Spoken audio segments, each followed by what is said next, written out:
Greetings to everyone here in the Tamme Hall of the Joint Building for Ministries.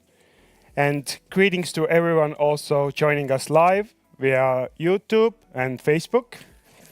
Welcome to the Energy Hackathon 2024. My name is Sander, and I will be your host for this event. First of all, why are we here? So the objective for this hackathon is to identify obstacles and relevant measures required to encourage Estonian energy storage developments. We are gathered here for 2 days. In the morning sessions, we have presentations from different experts sharing their views on storage regulations and support mechanisms. In the afternoons, we gather in expert working groups. Together with renewable energy developers, with financial experts, with regulators, people from business organizations and universities. All this to highlight the role of energy storage in the transition to renewable energy and to find relevant solutions for Estonia. This event, today and tomorrow, is a joint effort by the Ministry of Climate of Estonia, Energiasalv, Enefit, the World Energy Council Estonia, and supported by the Estonian Business and Innovation Agency. A big thank you to everyone who has contributed to this event. But without further ado, let's move on with our day. So the topic for the first day is, as I mentioned, regulations, storage regulations. And for his opening words, we are welcomed by Keit Kasemets, Secretary General of the Ministry of Climate of Estonia. Keit. Hello, good morning to everybody. I'm very happy to welcome you here. It took quite a lot of time to prepare this event, so I'm very happy that it's now happening with the very good cooperation mood between the different partners. I would only maybe elaborate on 2 points on why storage is so relevant in the Estonian context. Of course, it's relevant everywhere, but for us, for the Estonian government, what is crucial is that we have a very ambitious renewable energy plans. In a way, we have a very ambitious goal. We have set in the law that we should produce renewable energy to the extent in 2030 which covers 100% of Estonian consumption. Now we are talking even in the current government on 120% of the Estonian consumption, taking into account that we have also this kind of increase of the demand. So I think our current this kind of demand prognosis is quite conservative. But what to see due the green transition in different areas, we really move away from the fossils and mainly to basically electricity. Yeah, it means heating, it's electric cars, electric vehicles, different dimensions. We are working very actively to also this kind of attract new investments in the industry, where really this clean and affordable energy could be one of this kind of competitive advantages for Estonia. And we have made already quite many practical steps. We have a lot of solar, as you probably well know. We also moving rapidly ahead with the onshore wind. I think this year we will double. It's already clear even that it's not even prognosis, but it's already clear that we will double our onshore wind production compared with what we have today. 2025, we prognose to have the additional 400 megawatts, the same 2026. So we have actually a very quick increase of the renewable energy in the market. We also are aiming to have a first offshore wind park 2030, 31, 32, depends on how quickly it can be brought into the market. And we are also even basically in this moment every day we are discussing this kind of the support scheme from the government side, how to really make it happen.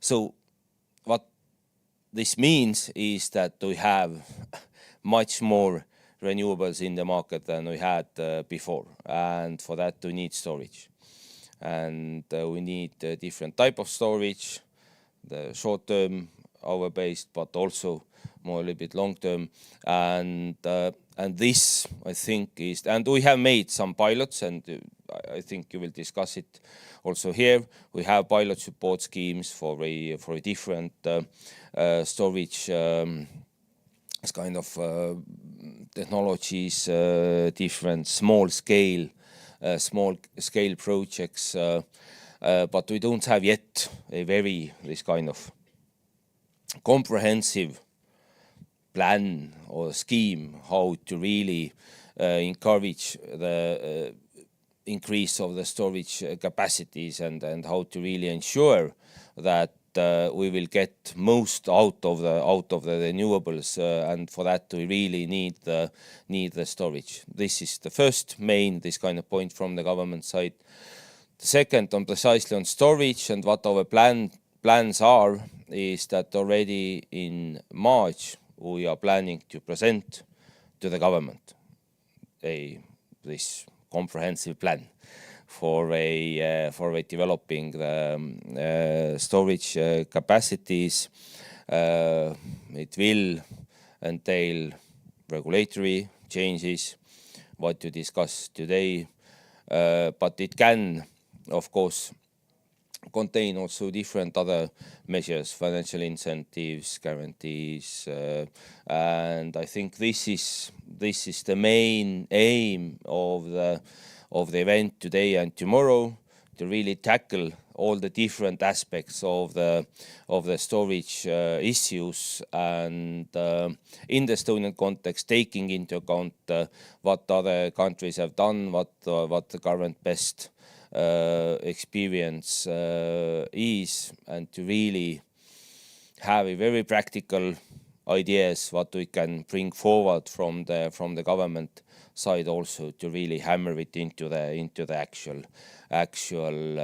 this kind of regulatory and incentives framework in Estonia.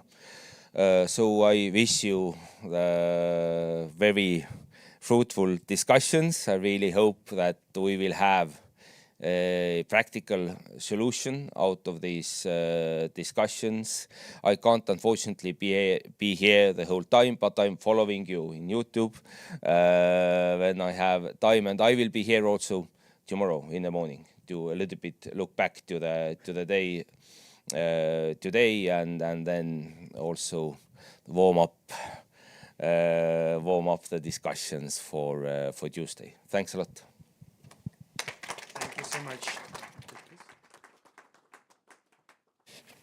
Thank you so much, Keit, Kasemets. And I really also hope that these people here can give collective input to this comprehensive plan as well. Moving on with our presentations. Next up, we have Tauno Hilimon, who is also representing the Ministry of Climate. And he will be talking about the plans for development of the electricity storage market in Estonia. Tauno.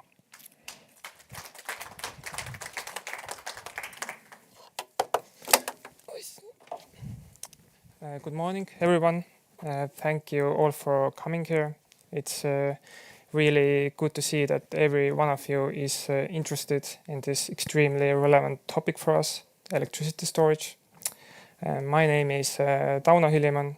I'm the energy market expert from the Energy Department of Ministry of Climate. We should, to start with, look into where Estonia is today. Currently, the share of energy from renewable sources is 38%. This places us at 5th in the European Union. This is quite a high share, but when we are considering electricity storage, then the relevant statistics we should look at is the renewable electricity share, which was 29.1% in 2022. And the main goals, Keit, some of them already mentioned. The main goal of the renewable energy in final energy consumption, the share should be 65% in 2030.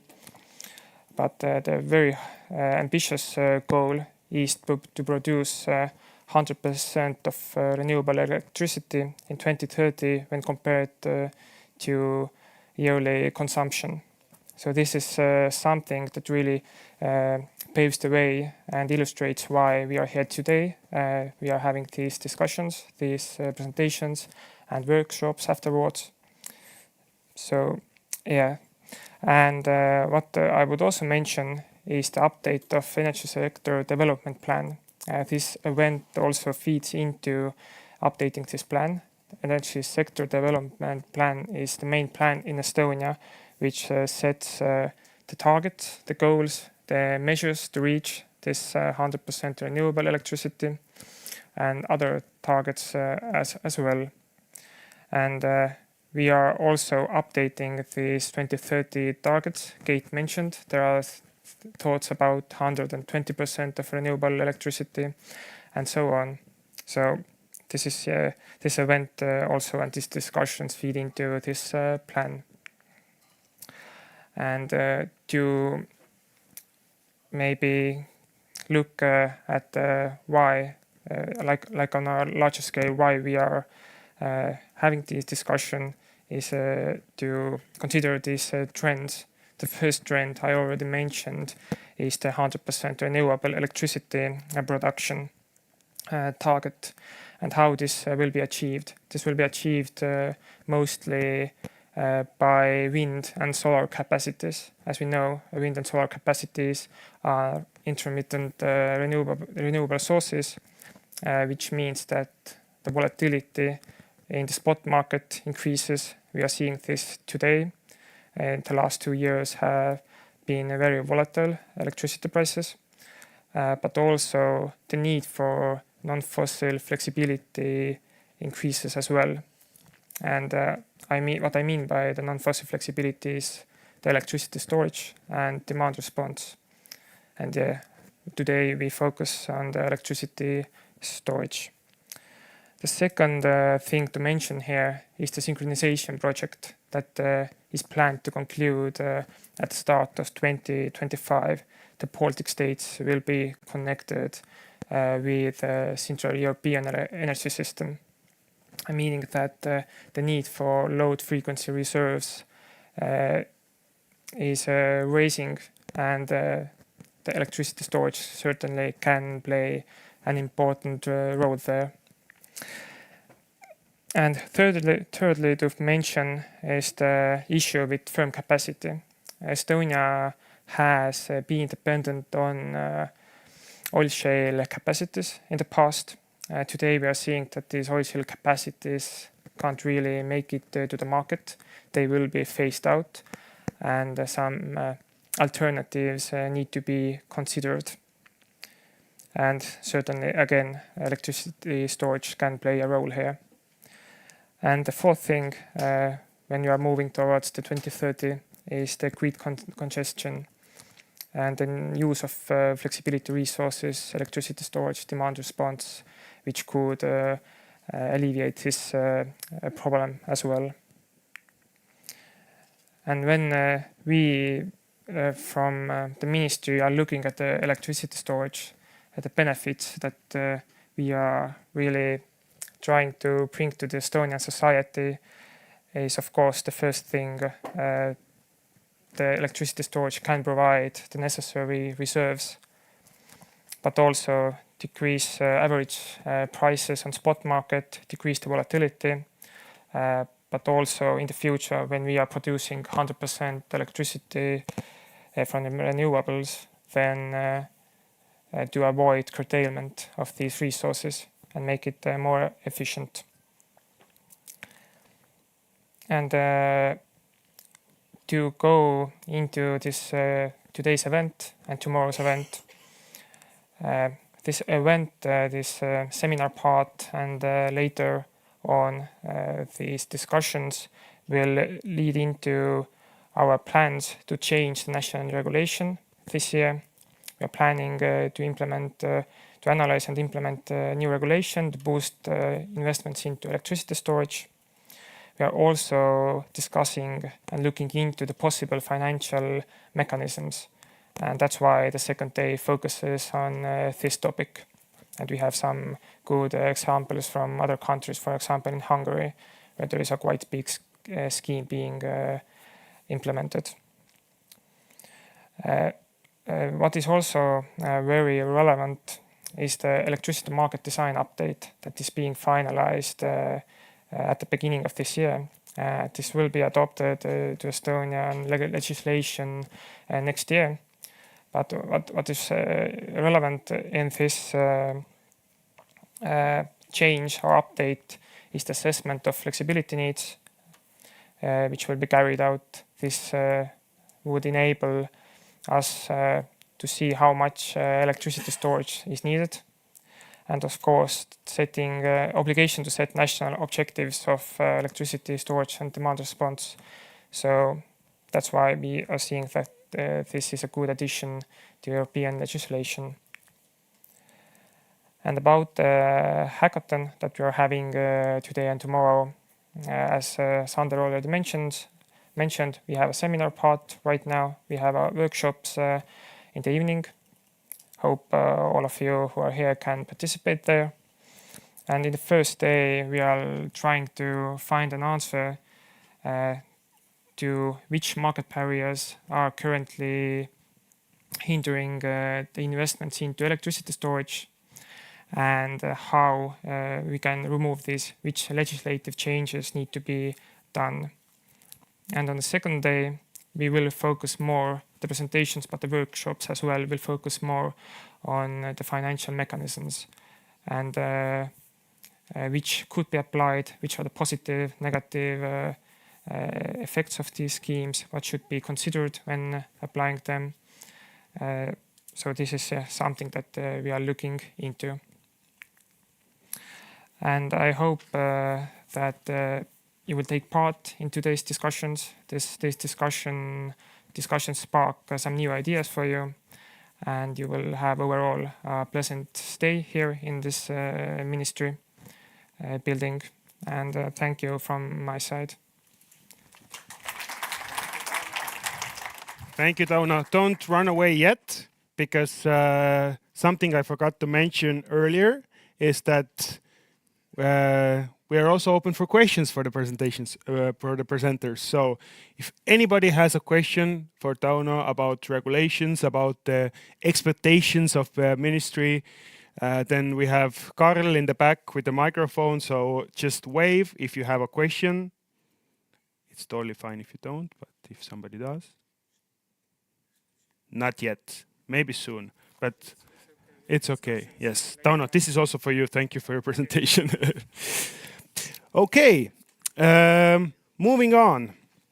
And we are moving on with the scientific perspective. So next up, we have Ahto Pärl from the Tallinn University of Technology. And Ahto will give his insights on the energy transition as a driver for energy storage. Is that correct? Sure. Okay, Ahto, take it away. Thank you. So just to forward probably not a scientific angle on anything because of my background. I'm more so a financial guy. Have been in energy markets for, call it 5 years now, mostly a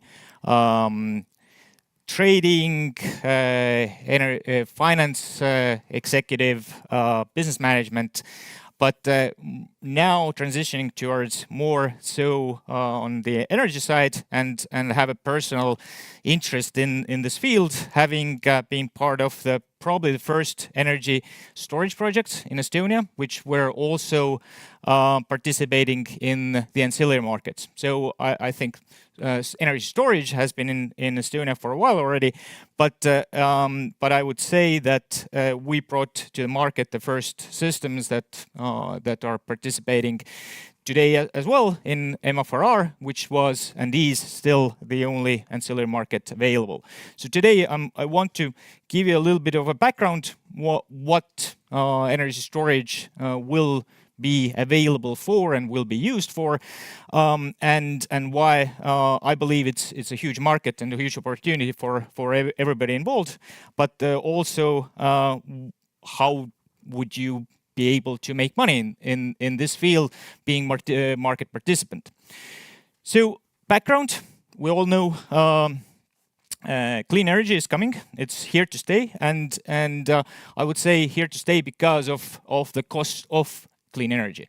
If you think about different sources of energy right now, just on localized cost of energy, you cannot beat solar, you cannot beat wind anymore.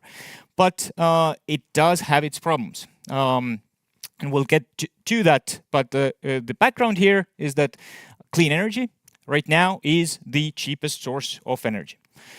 And that is part of European target to transition to clean energy, and we also have a European Green Deal. And it's built on 3 tenets. First, saving energy overall. Second, we need diversification and security of energy sources. And third part of it is increasing the share of renewable energy. When you think about that, what has been voiced as the target, that we're growing the renewable energy as a source from 37% in 2021 to 69% as a target by 2030, it's a very aggressive one.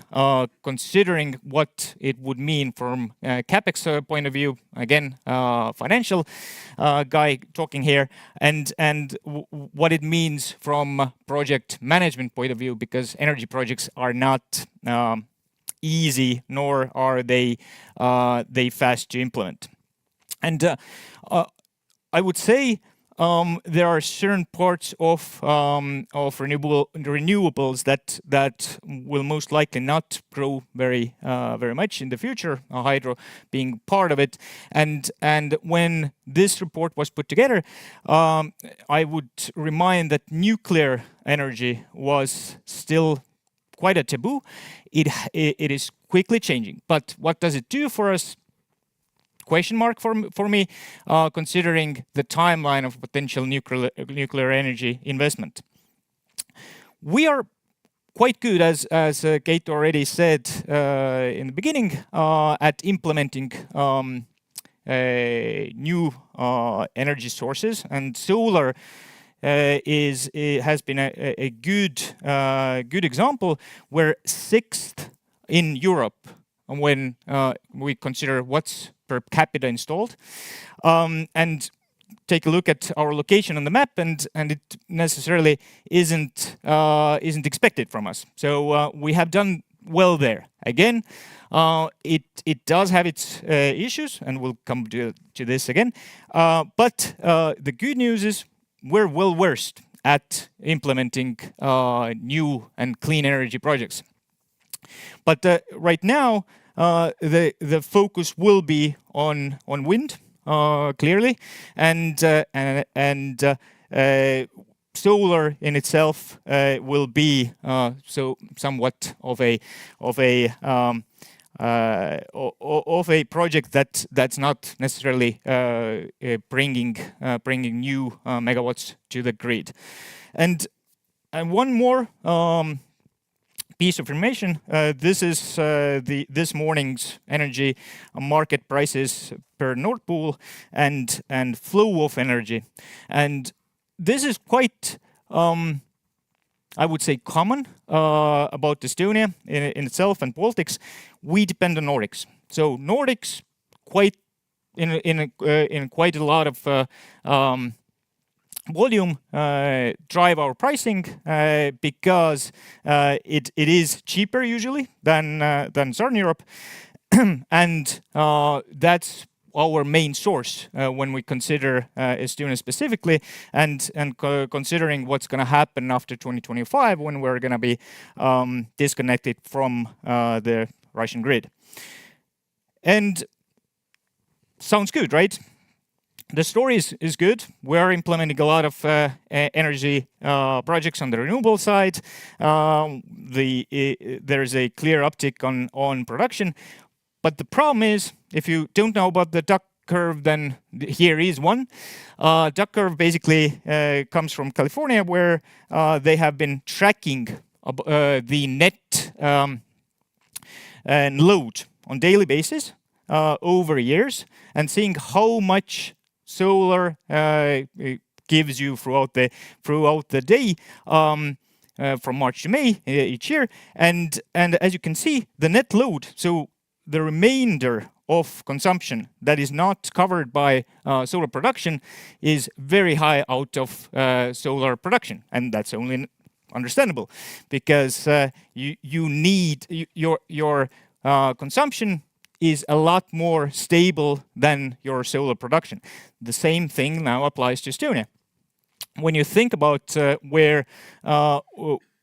what you need to do in California, you probably need to shift throughout the year 6 hours, 12 hours, and you probably can balance the grid. But in Estonia, in our latitude, the problem is much deeper because you will run into a problem in the wintertime when your solar production is quite minimal. So here's actually European Commission's view of what you would need on the utility scale battery system installations, and Europe, by their expectations, needs 200 plus gigawatts of flexibility. And this doesn't only mean battery, but flexibility in general, be it storage, be it consumer side flexibility. So there's a lot of flexibility that needs to come online. And if you just use kind of a simple math and our consumption production percentage of Europe's, we will need almost 1 gigawatt by 2030 and almost 2 gigawatts by 2050. So this is a huge number. And this needs to come clearly from a lot of sources. We cannot do it just on flexibility on demand side. We cannot do just on the storage side. There needs to be short-term storage. There needs to be long-term storage. So it needs to be a mix, and clearly we need a long-term plan, and not just 1 year or 2 years ahead. We need to look 20 years ahead with this in mind. And there's a number of recommendations also by European Commission that will be discussed today in the groups, what is expected from member states. And I'm not going to go through all of them, but clearly European Commission understands what is holding the market back. We need to remove market failures. So anything that blocks flexibility coming online, be it tariffs, be it other market limitations. We need to understand what are the energy storage, energy flexibility sources that we can use and encourage them to come online. And also we need to support different service providers to be available in the market. Also, keep in mind, again, coming back to energy storage technologies, not all is equal here.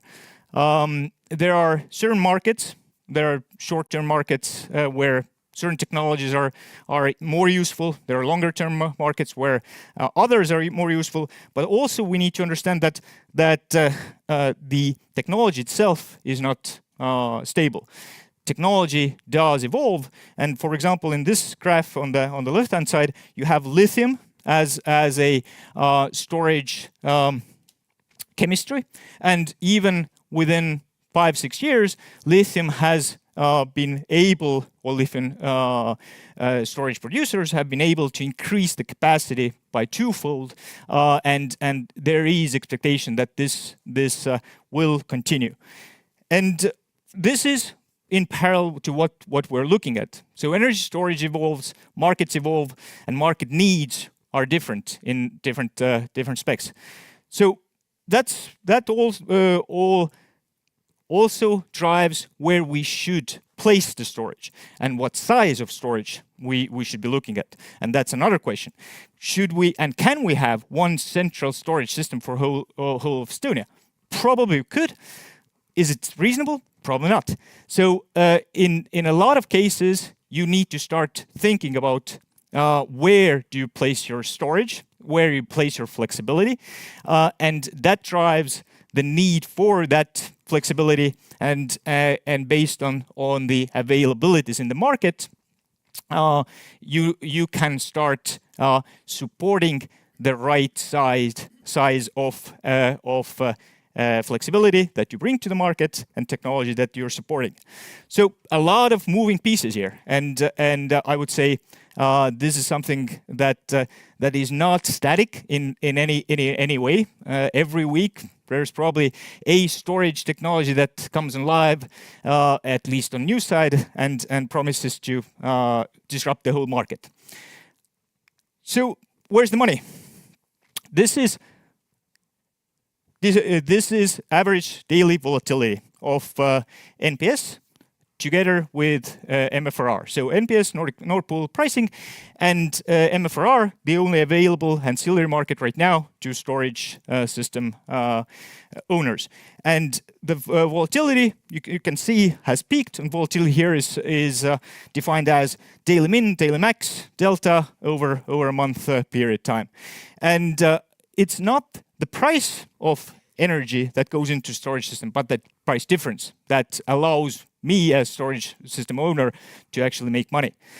And volatility overall is increasing. A lot of it's driven actually by increasingly new energy sources coming online from renewable side, which are not stable. So what is the market gonna look like? And I think for us, the easiest market that we can compare ourselves to is Finland. We have a couple of projects in Finland where you are participating and revenue stacking across the whole field, and from the fastest ancillary market to the slowest one. And this is where currently energy storage is expected to be able to participate. This is something that we would expect as market developers as well to be able to have in Estonia in the future access to these markets, so I can revenue stack, I can actually make money in different markets based on my characteristics of my energy storage to optimize and actually make the most out of the system. So if I only have one market or two markets, I'm not going to get the most out of my system. And for revenue stacking, it is actually really useful to encourage investments, and by doing so is to allow them access to different markets. But it's not the only view. You also have in each market time view. You can have daily, day ahead markets. You can have intraday markets. You can have month ahead markets, year ahead markets. So These all need to be taken into account when developing a marketplace, and you need to have a long-term vision and be able to communicate that to market participants. And you also need to be able to communicate what is to be expected, because those are long-term investments. My lithium-based battery, for example, will have 10,000 cycles. 10,000 cycles, 1 cycle per day, a lot of days. I need to make money over these days, right? And here we have current view based on Ellering's information that in 2025 we will have new markets opening up. There's a potential to have certain pilots in 2024 already with FCR, for example. But again, we need probably a longer term vision and commitment by market participants to encourage investment. So my final slide, where is the money? In Finland, when you think about current ancillary markets, right now it's, call it 130 million annually.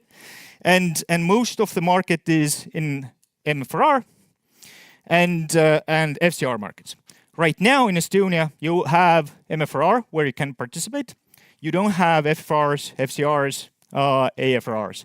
So those are markets still to be opened up, hopefully. That will add to the revenue pool another 50% or so. Same applies to Lithuania, Latvia.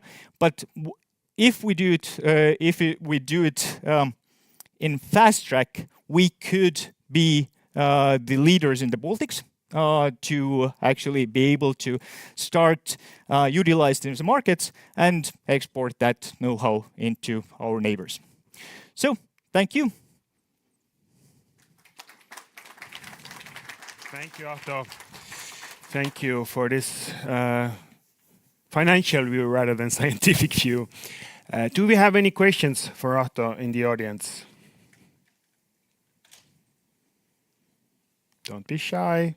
Okay, I have one. So you talked about the, you referred to the European Commission and you said that they are also saying that in order to bring storage to the market, we need to obviously address the market failures, and that's why we're also here. From your financial point of view, is there like, do you see any quick fixes, like, or is there any market failures that would be really easy to fix? I think we have an example from a tender in Estonia from Elektrilevi with energy storage, and there are a couple of elements that strike out to me as necessary elements to provide to energy storage developer and investor. Is that we need to have a well-utilized asset. That means there needs to be a view on how this asset can actually be utilized on a daily basis, what my cycles are, how can I make money. So there needs to be some guarantees in place. The contract cannot be short. Because I'm making a long-term investment. I cannot have a 4-year contract and take the risk of needing to take that asset to some other market or some other place. And there also needs to be understanding what the technology is to a point, because you cannot ask for 6 hours of energy storage with lithium. It doesn't really make sense, because lithium is optimal from 2 to 4 hours of energy storage. And when you talk about longer term storage, lithium is not the technology. You talk about different technologies. So there needs to be a discussion, and this is why we're here, to put kind of good package together to get the best pricing out of the market. Thank you. Any comments or questions following that? Not really. Okay. Thank you so much, Ahto. Cheers. Yes, that's for you. Okay, so we are in the financial realm, as Ahto gave his view as well. And next up, there has been, I think Ahto also addressed that as well, that the storage market could only flourish with investors actually getting on board. So next up, we have Kristjan Kuhi from Eesti Energia talking about exactly that. So the regulatory changes needed to launch the storage market from an investor's point of view. Kristjan. Thank you. So many thanks to Energiasalv and Peep who actually initiated this event, and big thanks to Ministry who came along and make this event happen. When we now come from this academic view and very cockpit view of the things, where is the clicker? Here. We decided to look very practically from investors' point of view and bring out some of the topics that today make our lives a little bit difficult. So don't take this as a criticism. So this is something we need to solve together. I think this event has been already useful, so we had a chance by the coffee table to discuss a couple of things, and some of the stakeholders said that, well, those are nitty-gritty details. Why didn't you tell it before? We are here to actually fix those nitty-gritty details, because what we see is that when it comes to lithium and when it comes to even long-term storage in the form of pump hydro, and we even dream about hydrogen and other types of, let's say, storage mechanisms, they are ready from technology perspective, or if they are not ready, then they will be ready in few years. So what is the number one enemy for this type of storage project? It's Microsoft Excel, right? And that's why we will bring out some of the presentation brings out some of the problems that actually break the Excel for us. But it doesn't ruin the picture. So what we see on the market right now is that we have quite a heavy volume of interest. So this is our storage project pipeline. It's around 700 megawatts, where we see that definitely some sort of help is needed. Is this part here? No, here. Where is the here? The households and small businesses. It's only 2 megawatts of pipeline right now. Most of the people, most of the small businesses, they are waiting for the subsidies. They are waiting for a GREDEX scheme. They are waiting for other types of schemes to make their small projects happen. There is a lot of interest from industry side already. It's still 20 megs, but plus 15 from the businesses, let's say. But it's already decent amount. We see that our issues with the network, our networks, our let's say energy prices, they make the businesses and industries already interested in this. So if the numbers come together, then it's still a little bit too much usually, but we are on the breaking point here. When it comes to wind farms, PV parks, and power plants, then we are almost there. So people are making investment decisions already now to lithium. So those 2-hour, 4-hour batteries, we see them coming and coming quite soon. And when it comes to large investors, then this number 420 megawatts is pretty impressive already, right?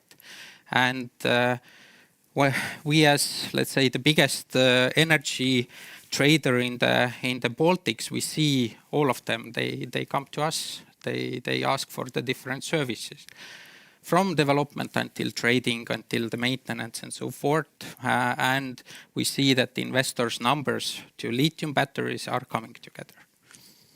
I think today we will announce, let's see how the media people will do, but we will announce that yes, we will buy this 25 megawatt, 50 megawatt hour battery. So the investment decision is made from our side as well. So what the investors are looking for and why they do the investment. So they see the issue and the potential in the price volatility, obviously. So we see NPS. Majority of the investment cases are built on top of NPS only. There is also hope for more systematic auxiliary services.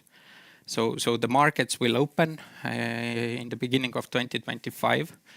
We will see lots of developments there. And if we fix those couple of more nitty-gritty details, we see more and more investment decisions happening.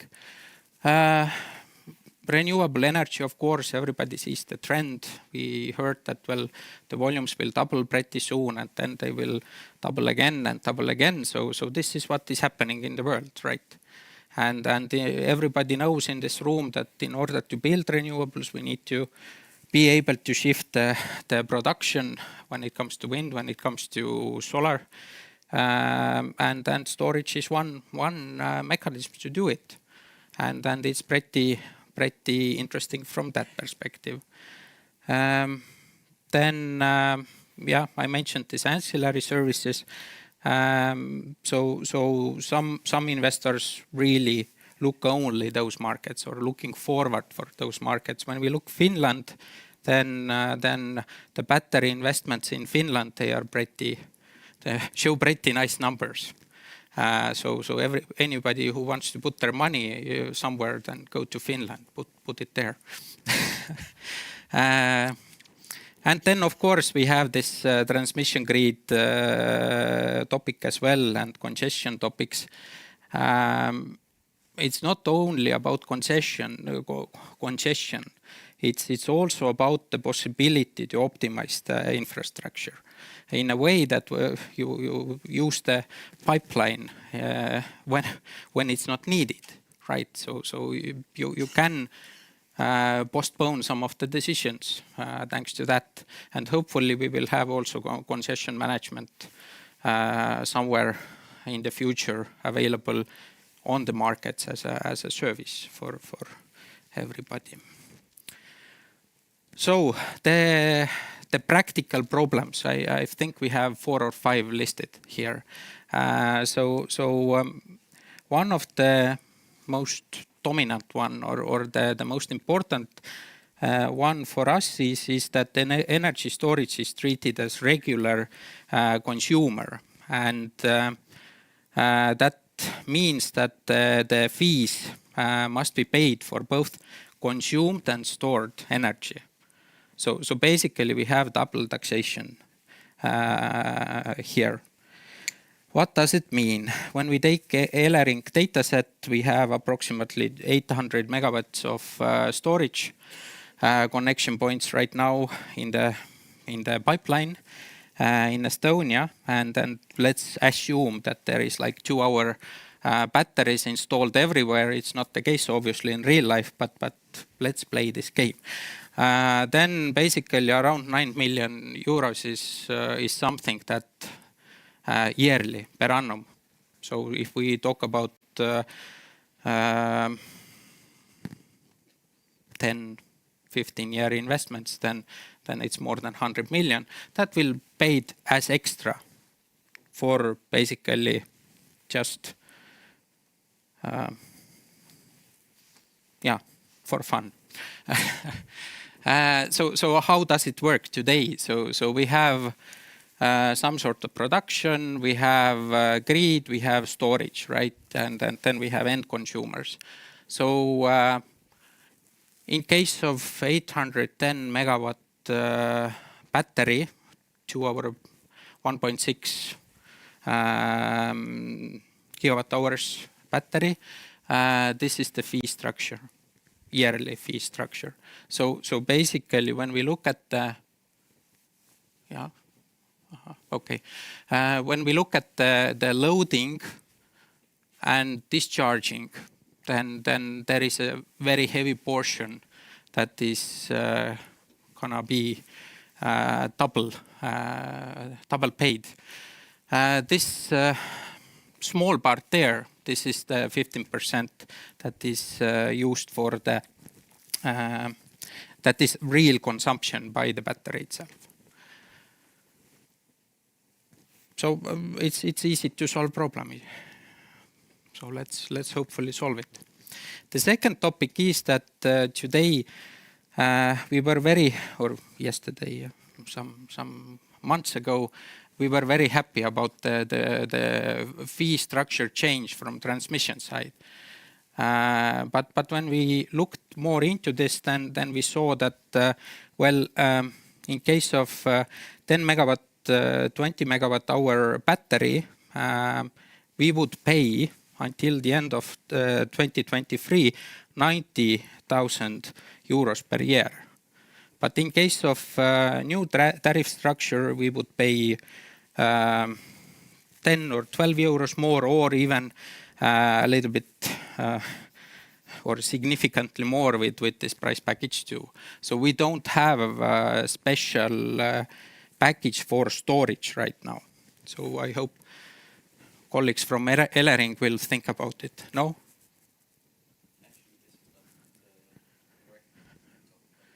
Our Excel shows that it's correct, but we can talk about it. Very good. These kind of discussions we need, and that's why we are here. So keep open mind. I really love this hackathon format, although we are still in this presentation mode right now, but these kind of discussions we need. So what we also see is that okay, this slide is in a wrong place, but it was addition for the previous one. If we want to fix this double taxation, there is already something in the law, in Electricity Market Act, that allows to deal with the major part of the double taxation problem, but we can take a look about that later as well. So then we have the third topic. It's the uncertainty of the ancillary services market rules. So there are two specific documents that we are lacking, and we already talked about it, and hopefully this will be the one that will be fixed very soon. So this also breaks the Excel.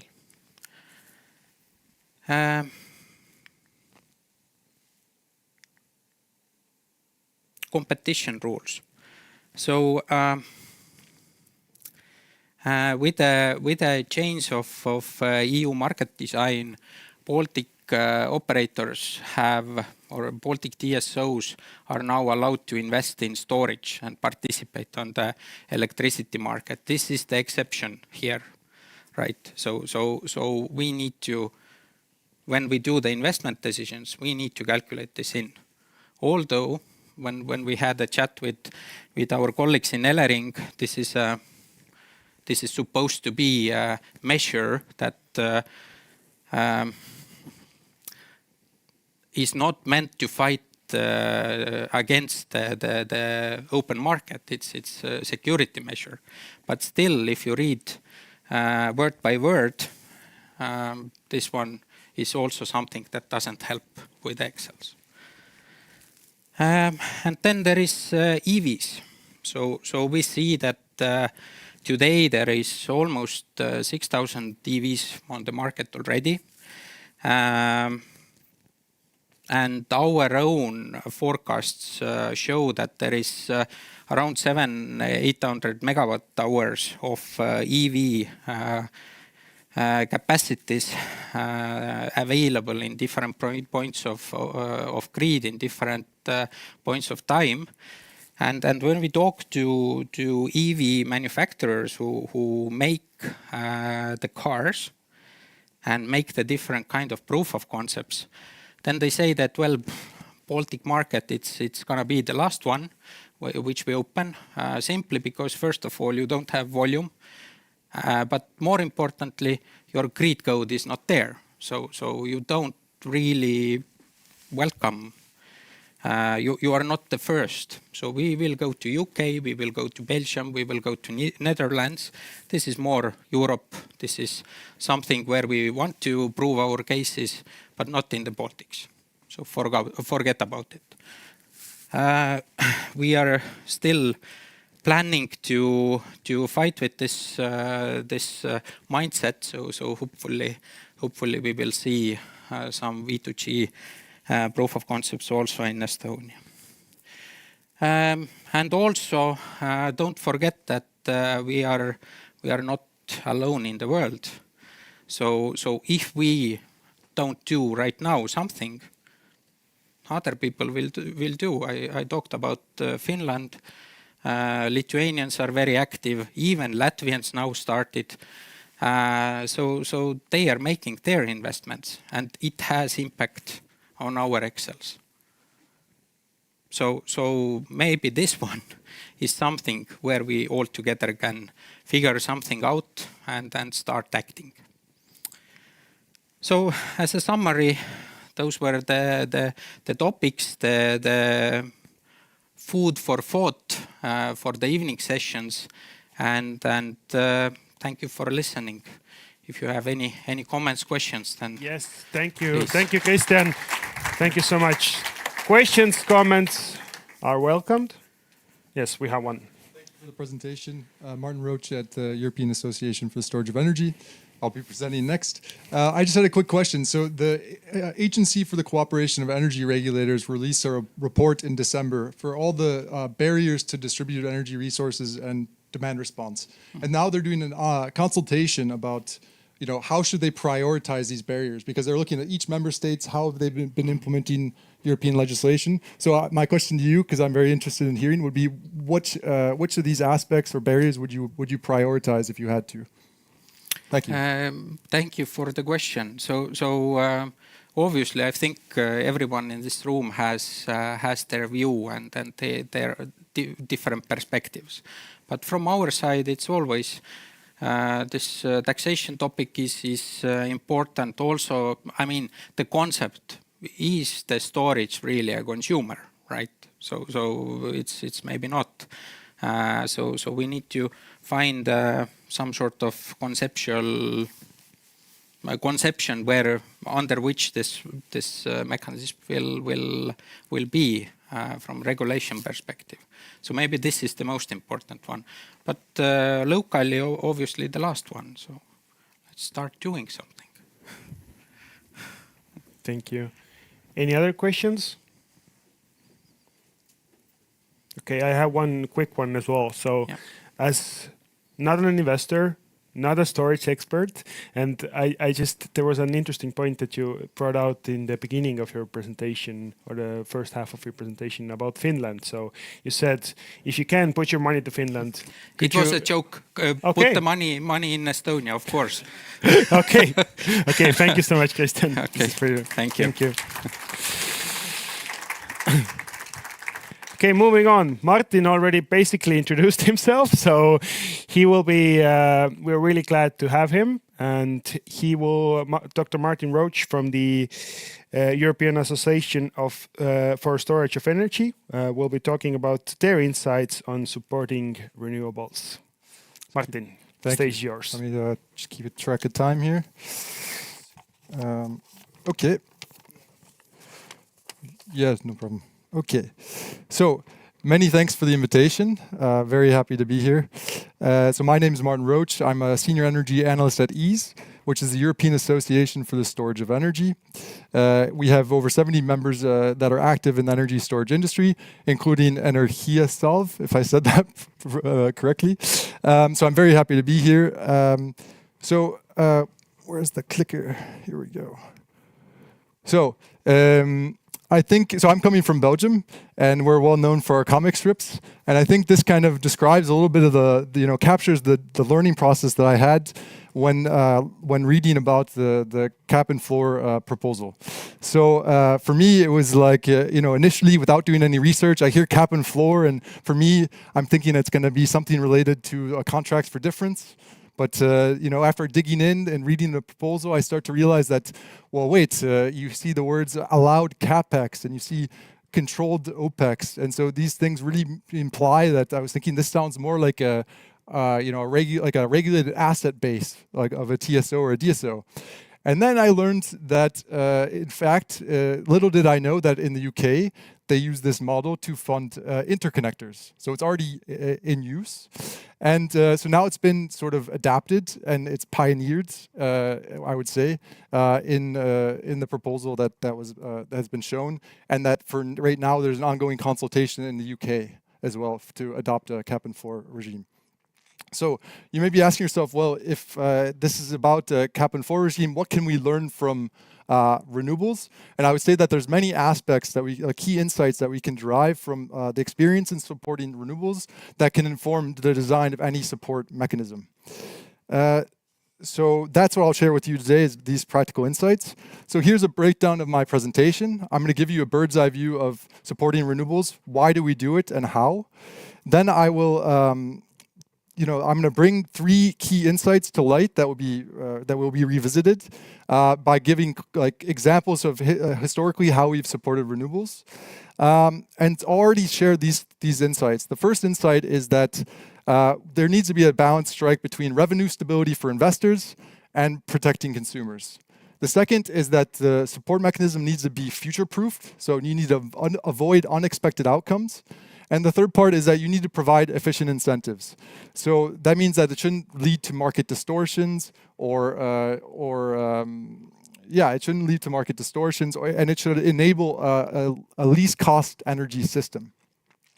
So all these insights may seem kind of obvious today, but I will show with the examples that that wasn't necessarily the case. And from there, I'll make some brief conclusions. I probably won't have time to introduce a volatility CFD, which is a proposal of another EASE member. But that's you're welcome to visit that on your own. I'll provide some details. So starting with the bird's eye view, why do we support renewables to begin with, right? What we've learned from supporting renewables is that we can support novel technologies, and we can give greater predictability of market revenues to de-risk the investments to make them more bankable. So if you think about what's relevant for renewables, it actually seems to make sense also for energy storage, and they have more in common than you think. So both are capital intensive, and they don't have a natural hedge like fossil fuel generators do. And there's also the challenge of market conditions. A lot of the future evolution of power prices is highly dependent on policy-driven decisions. So those are the points they have in common. Historically, how have we supported renewables? Well, as you can see here, 80%, from what the data says here, dating up to 2019, 80% of the gross production of wind and solar were received subsidies in the EU. So at its core, what are support schemes? Support schemes are a long-term contract between a renewable energy producer and the government. And what you'll see here is that over the years, these support instruments have evolved. So first they started off as feed-in tariffs, then more and more feed-in premiums were adopted, which was to fall in line with state aid guidelines. And now you're hearing more and more about these contracts for difference, which have been adopted. But going forward, the big question is, do we need to support flexibility to support renewables? Because there's a non-negligible risk that the pace of flexibility solutions do not keep up with the deployment of renewables. And so this could put the economic viability of renewables in jeopardy, and that would impede us from achieving our decarbonization objectives. And so that's at a high level why and how we support renewables. But what insights can we draw from the past experience? So the first experience I want to talk about is feed-in tariffs. Feed-in tariffs help kickstart the deployment of renewables, but it wasn't a story without its troubles. What is a feed-in tariff? First of all, it's a guaranteed payment for each megawatt hour, kilowatt hour that a renewable energy producer pays, and it might have been determined administratively, or as we gain more experience, competitively. And so there's actually an intriguing story to be told about the solar PV boom and bust in Spain. And I think this provides some interesting insight. So what happened exactly? Well, in 2007, Spain introduced feed-in tariffs that were far too generous, right? And so what happened was the cost of the program, of the subsidies, just blew out of control. The spiraling costs. And so the government had, in 2010, retroactively had to intervene and revisit those feed-in tariffs that it had committed to investors. So that retroactive was something to be avoided, let's say. But what went wrong exactly? There was no cost containment measures for the subsidy program. They didn't have an administrative capacity to follow how much solar PV was being installed, and so how much feed-in tariffs that there would be claims to. And at the same time, they didn't have a budget for the support scheme. So they didn't say we were going to procure a specific amount of solar PV, right? So these cost containment measures were missing, and so the cost of the program were spiraling, and so taxpayers were going to be liable for the bill. So where did the problem really originate? The problem originated from the subsidies being too generous because they didn't take into account the cost reductions in solar PV, right? So the government misestimated the internal rate of revenue, or internal rate of return. They thought it would be somewhere around 7%, but it was reaching more like 15%. And so what happened was there's a massive influx of capital to go seek those higher returns. And so the government had to take drastic action and did some retroactive behavior. Other countries learned from this experience and introduced digressions, meaning that as you install more and more solar, that's the return, or the feed-in tariff would decrease, right? But this experience highlights two insights. There's a need to stress test policies, to go outside of what's going to happen business as usual, to make them more robust. And in this case, it was technology cost reductions. The second part is that it shows the importance of defining the rules of the game ex ante. So, the government was left with a difficult decision to protect the consumers, and then so they had to retroactively make changes. Another issue that wasn't specific to the Spanish case, but is relevant for supporting using feed-in tariffs in general, is that it can lead to distortions because the renewable energy producers are not exposed to market prices. They're trying to maximize the amount of electricity that's produced, and they're not trying to maximize its value. So say they're going to look for the highest potential renewable energy source, and they're all going to concentrate there because those are where they can get the most production. Whereas what you would want to do is, would be to have a sort of dispersion or not a correlation between these different siting decisions. So bottom line, renewable generators here, they try to maximize production, not value. To make renewables more responsive to prices, as I said, we went from feed-in tariffs to feed-in premiums, but I'm going to skip ahead for the sake of time, and I'm going to talk about the contracts for difference because they've been more discussed recently because of the energy crisis and some of the benefits and cons that it has. So how do they work exactly? Just a refresher. So they've been used to finance offshore wind projects, for example. So how does a CFD typically work? There's a competitive bidding procedure, so a tender or an auction. And all the different renewable energy producers are going to try to bid what is their sort of threshold price, their guaranteed price that they need to make their projects viable.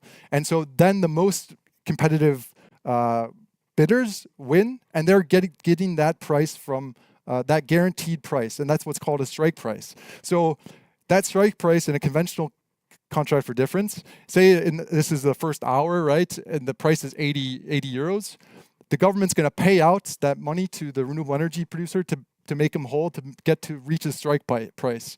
And the fourth hour, where the price is 145, it's 45 over, so it's vice versa. The government is paid by the renewable energy producer. So really, it's just a financial settlement sort of deal. So that's what you need to know, is that you remove the price risk with such an instrument. But say there's a year where there's a low amount of wind being produced, right? That producer is going to be exposed to low market revenues, and so that could potentially lead to cash flow issues. So they're hedged on the price risk, but not the volume risk. So the insights from the feed-in tariff also extend. You'll see them again in the contracts for difference, but I'm going to use different examples, right? So once again, for striking a balance between investors and consumers, following the Russian invasion of Ukraine, which also coincided with a very low nuclear availability in France, what happened was the government actually kind of benefited from the fact that it had signed contracts for difference for offshore wind. And so it sort of hedged part of its exposure to rising energy prices, to rising electricity prices. But on the flip side, later on, the government also ex post said, well, they're earning windfall profits, so we're going to tax them. So then, if you think about being in that situation as an investor, would you rather be the one with the long-term contract, or the one where you're having your profits clawed back? So food for thought on that point. But there's definitely a balance to be struck. Referring to the second insight about future-proofing policies, so this example is from the UK, where the government didn't sufficiently incorporate that there was global forces like inflation, which was in fact impacting supply chains. And so when they were setting the floor price of their auction, they didn't receive any bids. So no participation. So no contracts were awarded. So that's definitely something to avoid. So contrary to the Spanish example where the problem was falling costs, here you have a problem with rising costs. So it can go in both directions. The last point is, once again, providing efficient incentives. Here again, the generator, this paper actually kind of discusses all the issues in depth, and I highly recommend reading it. It was recently published in Energy Policy. But the problem, once again, is that the generator is trying to maximize its electricity production. It's not trying to maximize its electricity value. So if the revenue across all production hours equals the strike price, then that can be a problem. And they call them produce and forget incentives. And so you can imagine how this would affect storage also if you take a step back, right? What is the incentive of shifting your electricity, your production from 1 hour to the next if you're paid the same price no matter what? So, and there's other system-friendly design choices that can be impacted, and a whole host of issues that are addressed in this paper. The innovation of this paper is they talk about what's a financial contract for difference. And so what they do is they decouple the payments from production. So they say, well, we're going to subsidize you, but we're going to use a reference generator, a hypothetical reference generator, so that it covers both the volume and the price risk. So it's quite innovative in that sense. But the idea is to avoid distorting investment in operational decisions. So we've seen three clear insights from the feed-in tariffs and the contracts for difference. Do these insights carry over and apply to energy storage? And I would say the answer is yes. And the example I'm going to give you is the recent tender for energy storage in Spain.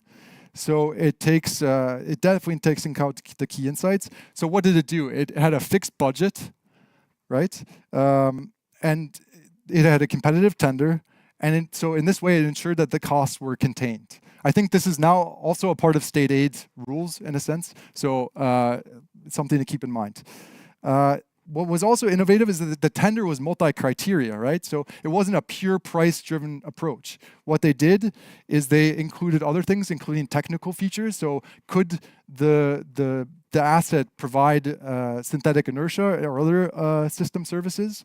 It also included externalities, include supply chain management, environmental externalities, and employment. So what's also different when you think about the providing efficient incentives is that they avoided that situation altogether. How did they do it? Well, they just allowed capex aid. So they're just giving you an upfront money for the investment. So there's no incentive tied to how much you're producing. So in this way, it doesn't lead to any inefficient charging or discharging decisions. So what does that actually mean then? That asset is profit driven and it's going to go participate in the markets where it can earn the most value. So next, do these insights also carry over and apply to the Energiasalv proposal? I would also say, yes, it does. They do include these key insights. There's something in common. Here I've highlighted some points. It's not exhaustive. It's just to highlight that these insights are taken into account. So when it comes to striking a balance between revenue certainty for investors and protection for consumers, they have a clear procurement target. They have a floor which mitigates the volume and price risk of the asset. However, I mean, I assume that it comes with a certain performance guarantee. And then they have a sort of soft cap that, above and beyond the cap, that any additional profits are then partially returned to the consumer. So, and then how do they ensure that it's future-proofed? Well, they include things like a reopener to reassess whether the allowed capex needs to be adapted. They've already carried out an analysis that has been conducted to consider potential interactions between support policies. Lastly, when it comes to providing efficient incentives, the soft cap itself ensures that the asset is going to continue to be profit-driven. So it will respond to price signals and go to the market where it can deliver the highest value and the highest profit. So moving on to my conclusions. Long story short, new support mechanisms like the cap and floor regime do in fact apply key insights from supporting renewables. Maybe they didn't know it. And there's no need to repeat these again, but I will stress the fact that it's really important to future-proof policies. A lot of unintended, unexpected outcomes can happen, so it's really important to make your case more robust. And it's important to ensure that the profit motive of an asset is aligned with the delivering the maximum value to the energy system. So I welcome your input. If you think I missed any insights, I'd be happy to hear from you. And I think I'll leave just 2 minutes for questions. You can also find, we have one of our members who also proposed another, let's say, proposal. It's not as in-depth as what I've seen with the cap and floor proposal, but it's another idea of that draws on the same key insights. That is another way of maybe supporting flexibility sources. So thank you very much. Thank you so much, Martin. Any questions from the audience? Yes, no, maybe. To be honest, I had one, but you already answered it during the second half of the presentation. It was about the CFD and like the real life cases, but you explained the case. Anybody? Yes. The microphone is coming. Please. Yes. I just had a question about any common features that we see across different regimes to help ensure bankability. So I guess any of these regimes, if they're really going to drive private sector investment, need to ensure that bankability. So yeah, good to get your thoughts on what do we see consistently across the different regimes that enable that. Yeah, that's a great question. I think my presentation concentrated mainly on the renewables. I think tomorrow you'll hear from some, let's say practical experience about what's working. But I mean, what you've seen throughout the different countries at state aid approvals has been mainly, we've been seeing capex being allocated, capex aid being allocated. So it's Spain. There's other countries, Hungary as well, that are going this route to do it. And then in doing so, you have to respect the sort of constraints that you have. So it's a clear procurement target, a specific budget. If you do certain kinds of aid, it depends on whether or not you do it administratively versus competitively. But I think we're still at a very infancy stage in terms of how to support these beyond just pure market-based, right? Because I was in a presentation on Friday for an Acer webinar about barriers to distribute energy resources, and so there are all these other sums of barriers that are also facing energy storage, and so Acer's view is that we should be addressing those before we just jump straight to subsidies, and that's true for any type of flexible technology. Thank you. Any other questions? Yes, we have one more. Sorry. Yeah. The microphone is coming. Thank you for the presentation. Quick question. If you consider all European markets, which of those would you characterize as being the most developed for energy storage? And so we don't invent a wheel. We could copy a lot of good policies. So I think the first part is you're going to have to first look at some of the countries that are really facing the need for flexibility because they're so much further along in the renewable energy deployment targets and electrification and so forth. But I think also when you do have to look at what are the market rules and the barriers in different member states. I think that's what's nice about this ACE report that was just released is that they look at member state by member state. Are they implementing European legislation? Where are the barriers still? Where are they still in which countries? And from there you can kind of see and you also have to consider, the opportunities. Let's say, usually there was shown earlier that there's still derogations for certain balancing products and joining certain European balancing platforms. So yeah, I think there's a host of things to look at from revenue opportunities to also market barriers. Thank you. We can take one more, actually, if there is any, because, yes.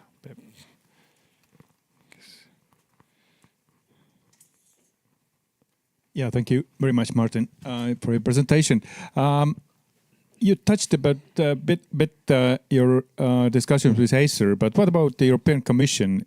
I know that this is in everyday life very, very, very much working with the European Commission. What's the Commission's view on the supportive mechanisms in different countries and in EC generally?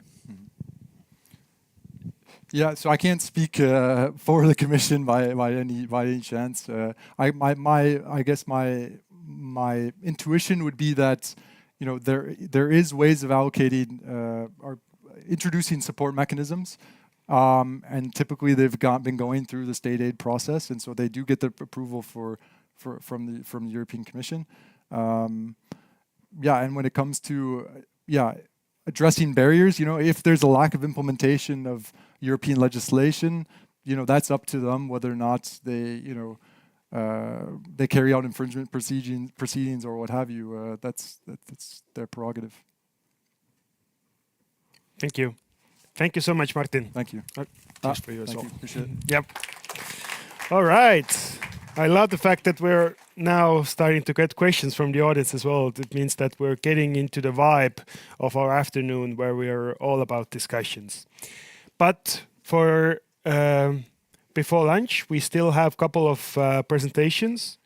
And now we are moving on to a couple of country-specific examples, starting with Germany. What is the electricity storage strategy for Germany? We have Mr. Zacharias from the German Federal Ministry for Economic Affairs and Climate Actions with answers, hopefully. Yes, Jan, the stage is yours.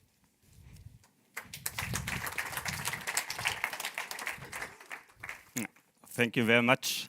So what I would like to present here is the German power storage strategy just published some weeks ago.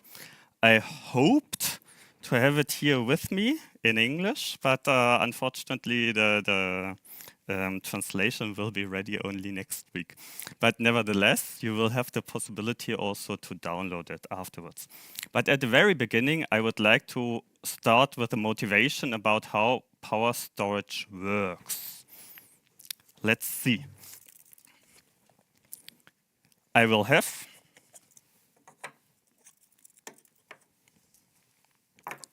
three buckets here. And I will take a flower. So it's a small rose. I put it on top of one bucket. I take the other ones just on top. And now I need a bit of magic.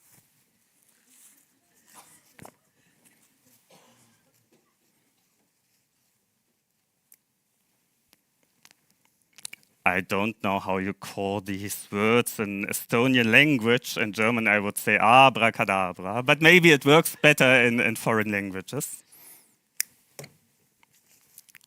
And let's see.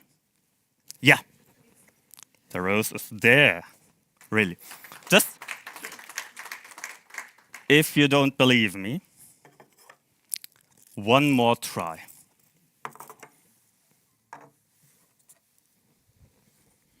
I will take another rose. You've seen there's one. I put this other rose on top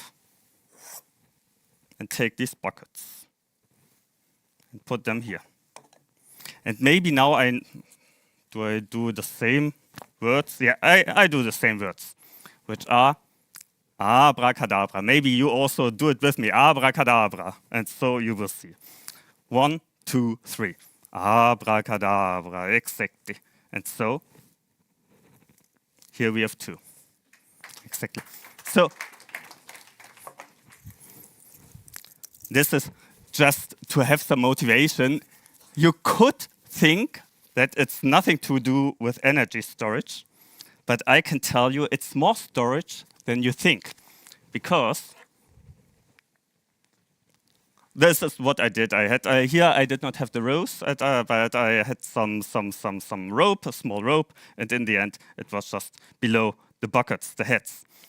But in the end, power storage works this way: that it shifts electricity in time. I won't explain this trick. Maybe you know it. Maybe 5% or 5 people out of you know how it works. So these 5 do not need the presentation because you already know why we need storage. But for the other 95%, I would like to get a bit into the details.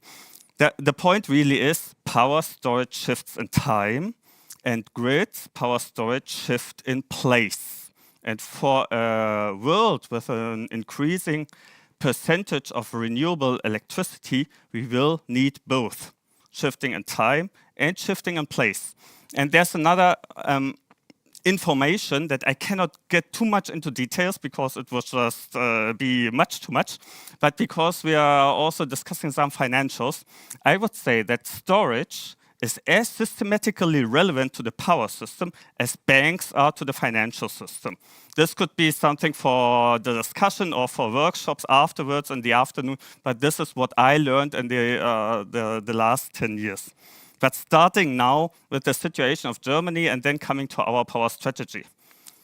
So all in all, starting with the point that also we, Germany, has established a net zero carbon target. So we want to be carbon neutral by 2045. There are other countries that also want to arrive at this target, but I just wanted to start with this information at the very beginning.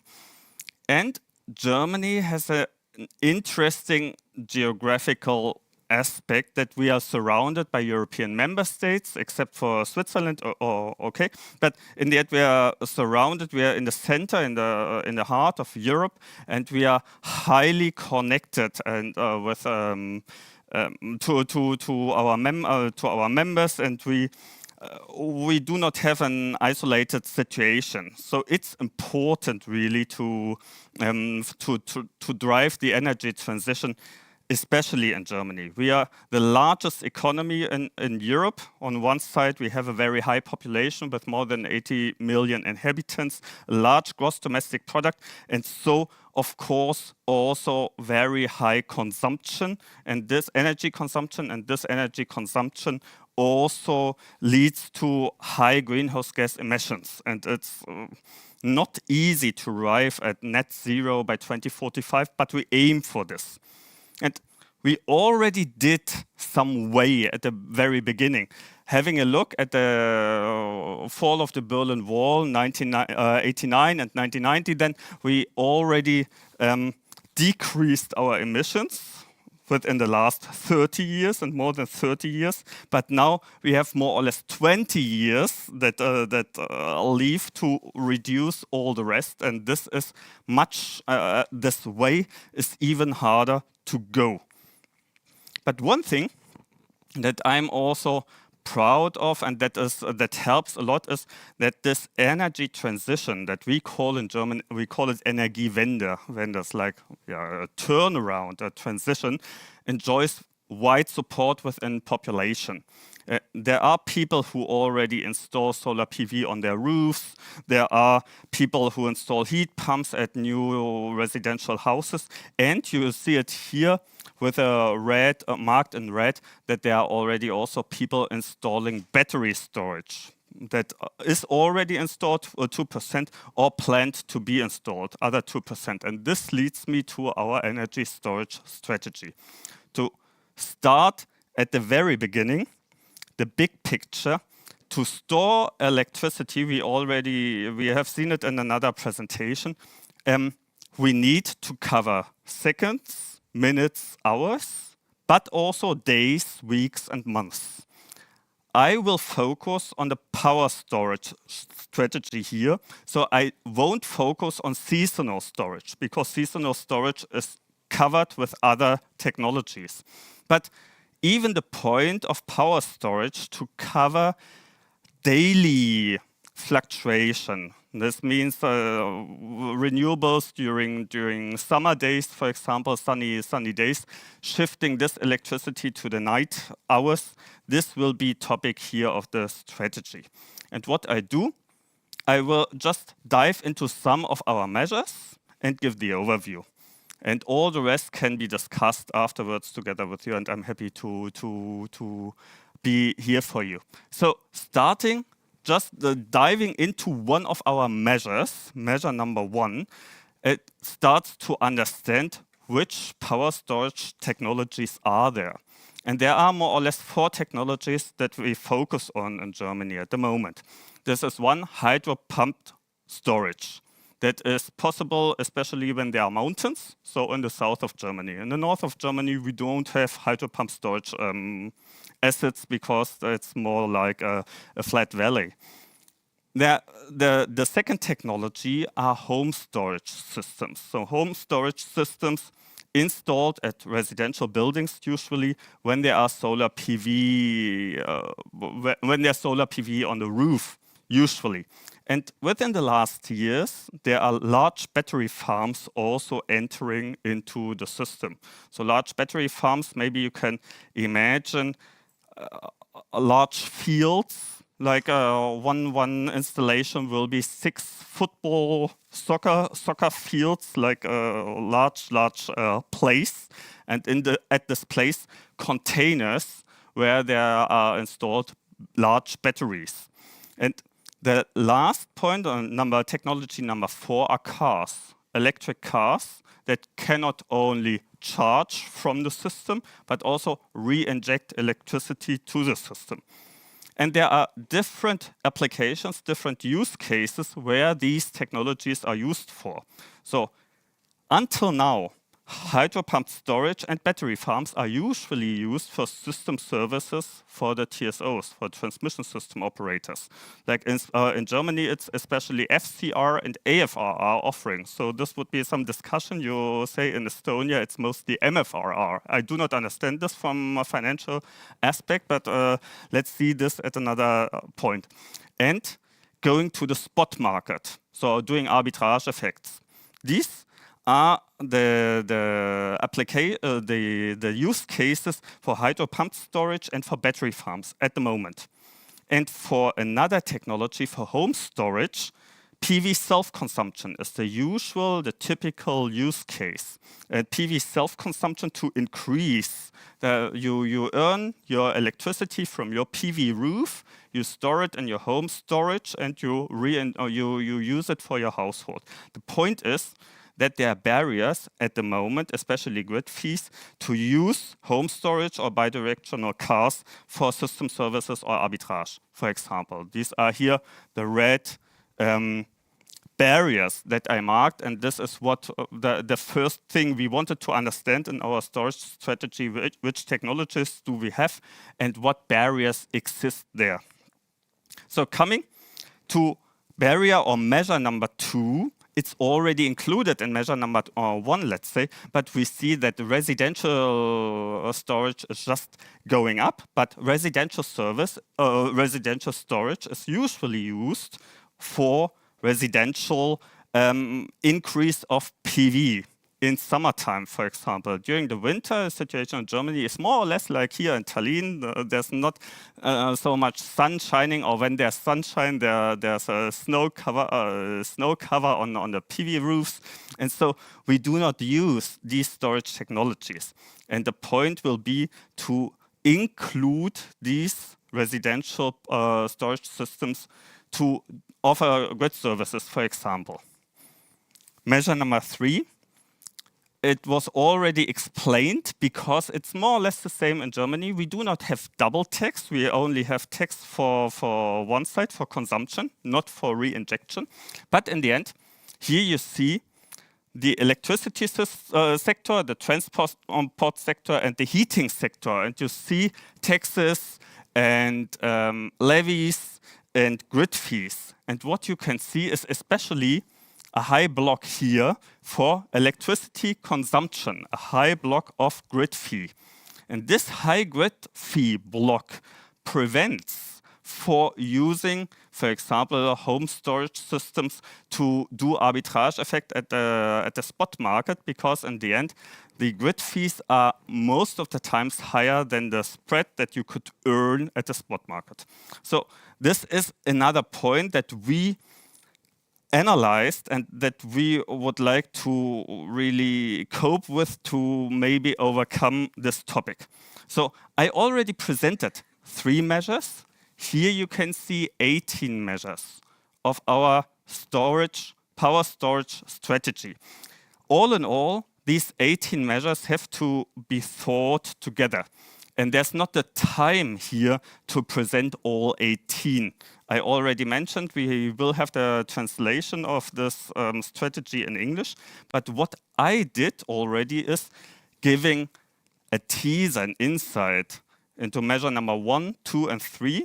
And what I'd like to do now at the end to conclude is to teasing 4 other measures here on the right side to give you even an overview of what we are thinking there.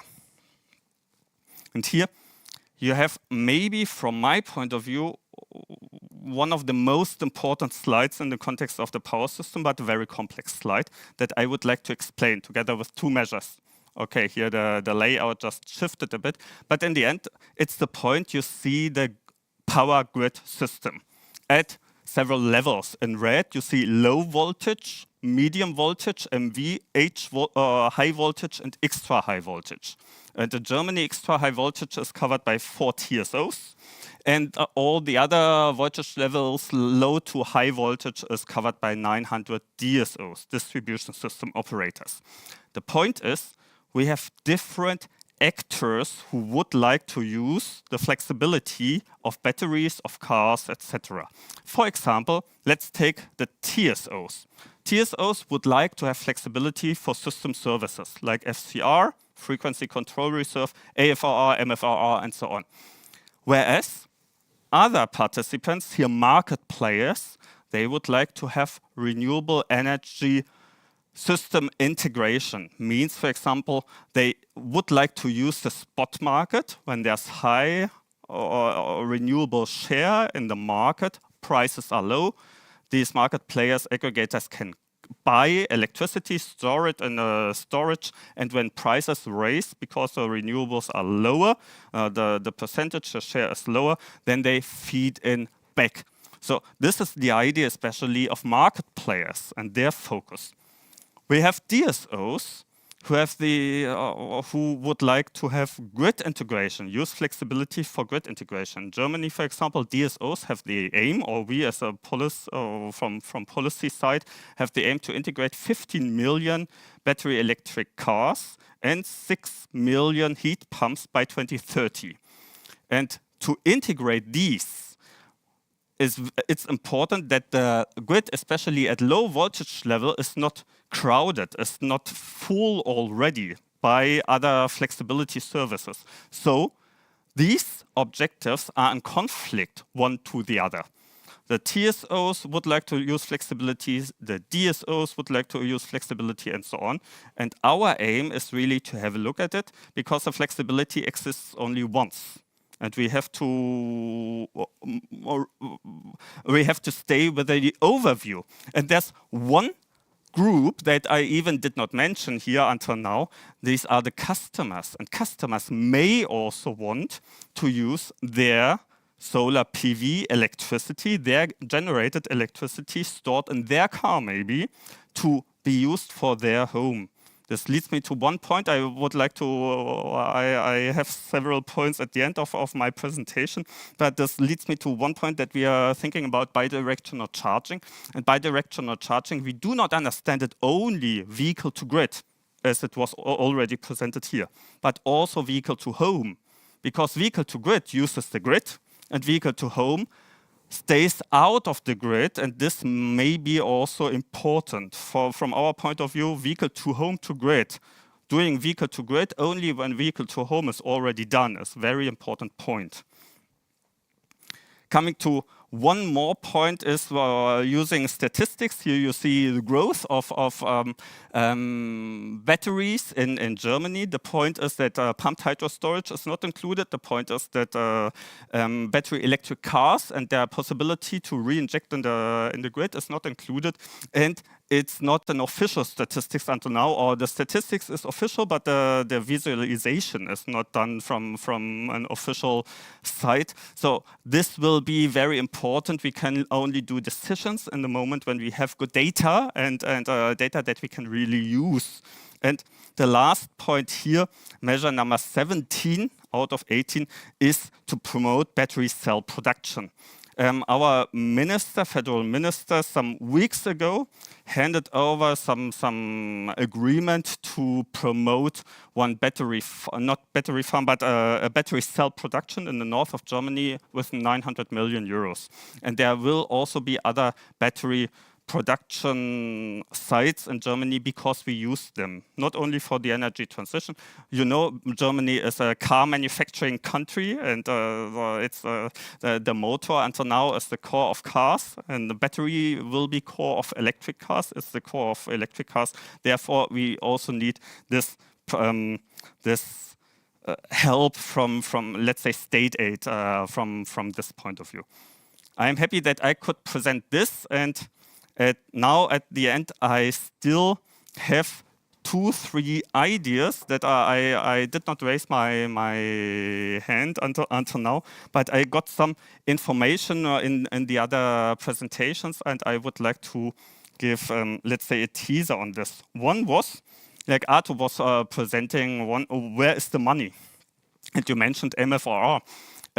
In Germany, batteries, for example, and storage is not in MFRR because there's no money. They are only in FCR, and in AFRR, for example, they participate at the spot market, and they do other services. So this is very interesting, but I know about value stacking, and you already mentioned it. So this will be maybe for the afternoon very interesting point. And I would like to add, not every battery technology needs money, especially looking at home storage and looking at cars, battery cars. Of course, there's some aid, some state aid somehow for battery electric cars, but they come on their own with this help maybe. Keit presented that you will have the storage plan and you will present it in March. We presented it in December, and now we would like to have our translation in end of January. And the last points I had was, it was very interesting for me to learn 700 MV storage pipeline, but only 2 MV from households, and the people wait for subsidies. This was what I understand. In Germany, it works the other way around, that people do not wait for household storage. People install solar PV on their roof, and then they connect it together with the storage. Solar rooftop PV does not come without storage anymore. So I did not understand this, why there's only 2 MV.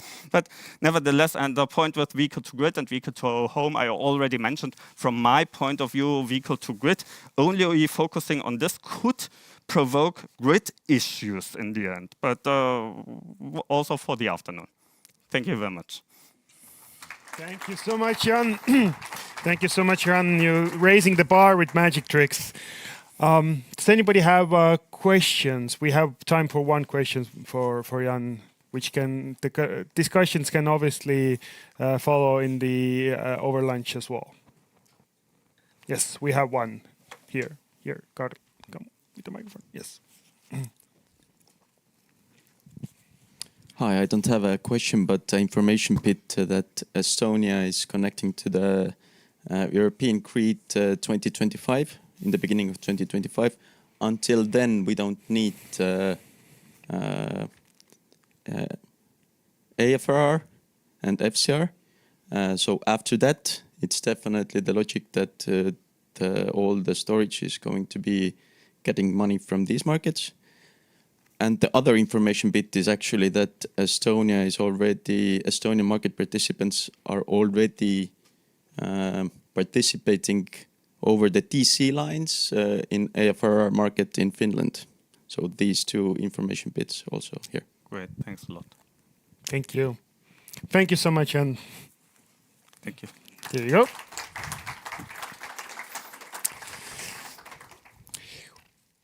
We have another exciting example from almost a neighboring country. So next up, we're flying over to Sweden. Via screen, we should have Fredrik Lundström from the Swedish Energy Agency. Hello, Fredrik. Hello, I hope you can hear me fine. I can see you very well here from Sweden. I'm really sorry I cannot be there with you, but really interesting to listen to all the presentations. I will try to give you a bit of overview of the status in Sweden. I work personally with the research and innovation support at the Swedish Energy Agency. So I will not give all the details on the market pieces, but I'm really happy if you have questions afterwards. So to start, let's see if my clicker works. If everything works fine, we'll see if the screen moves forward to the next slide. Yeah, so very brief. So the Swedish Energy Agency, just so you have that context, we are the responsible agency for the energy policy. And as part of that, we do a lot of analysis. We also work with the energy resilience, and we have a large portfolio of research and innovation projects. Me personally, as I mentioned, I've been working with supporting different research and innovation projects in the electricity sector. So a lot of the reflections that I will try to share is very much based on how the development have been on the side of the electricity system and the case of energy storage. And I think a lot of the good things have been said. So I would say a lot of the things are very similar developing in Sweden, as has been mentioned by the earlier presenters, but I will try to highlight maybe some things that might be a little bit different. So if we start off, maybe some of you are more or less familiar on how this part of the Nordic and Baltic electricity system looks. We have for quite a while had a strategy in Sweden where we tried to, what was mentioned about 15-20 years ago, develop a third leg of the energy supply, which then has been wind power, mostly land-based wind power. We have since long time a pretty stable amount of hydropower. And then we have, as you might know, also a significant part of nuclear energy production. And the nuclear energy is in the end of the life length. So this is part also of the political discussion that has been, I would say, probably all my life. I'm 43 right now, but now it's again, like Sam was mentioning before also, there is a lot of new discussions of replacing the old nuclear with new nuclear. So this is part of the political strategy at the moment. But at the same time, wind power continue growing, and we also have a little fraction of PV, as you can see here. And then there is also combined heat power. I will try to go to the next slide. Let's see. This is just to have an idea of how this has evolved during the last years. Now, this doesn't cover the last years where a lot of things has happened, but I think one message can be that for last 20 or 30 years, the discussion has always been, how do we replace or handle the nuclear power when it's phased out? And how much electricity will we actually need? And there has always been an understanding and discussion around that, probably not so much more than we have right now. But then with the climate, all the climate policies, this is changing drastically. So where we are right now, you could see at the same time, like in many other countries, we saw some example also from Germany, we are the emissions, both from the power system but also from other sectors, are going down. If we look at different oil products, for instance, you can see the trend pretty clearly. And I wanted to put that on the side because, of course, when it comes to energy storage, as was mentioned before, you could see it as an infrastructure, and there can always be a discussion, what is energy storage? I think one interesting approach to energy storage is, if we think back to when the Industrial Revolution started, when we started to use carbon-based energy, we started to use fossil products from oil, and this was fuel.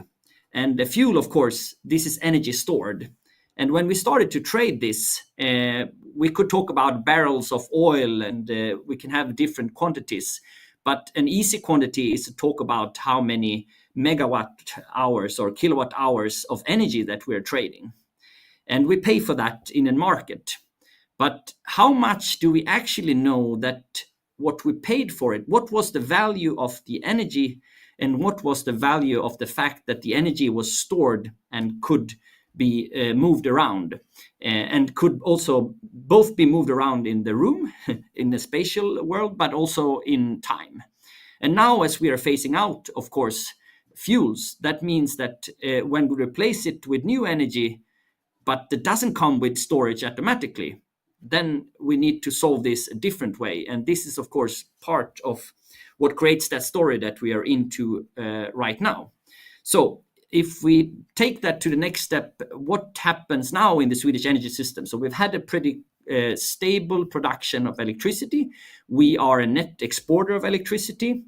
But then comes all the efforts to decarbonize other sectors that are outside of the electricity sector. So you could say almost 100% of the electricity production in Sweden is fossil-free, not renewable all of it, but fossil-free. But now, if we want to decarbonize other sectors, then the estimation or expectations that are being discussed right now is that we need about double amount of electricity. Of course, this is yet to see, because almost all of the doubling is for production of hydrogen and related processes in industry. A big part also is related to the transport sector, but we will have other efficiencies. So on the overall, you could say it's the industry decarbonization that will drive this doubling, together with a significant contribution from the transport sector. And then we have some general electrification, where we see, like in all countries around the world, we have data centers, and we have things that maybe not on the big picture consume a lot of electricity, but you can build a data center very quick, and it takes much longer time to get the capacity available. So how do we fulfill this doubling? And here the discussion right now is one on the political agenda to support more nuclear, but if this becomes investments, it will in any case take until 2035. And a lot of things are happening already in the electricity system.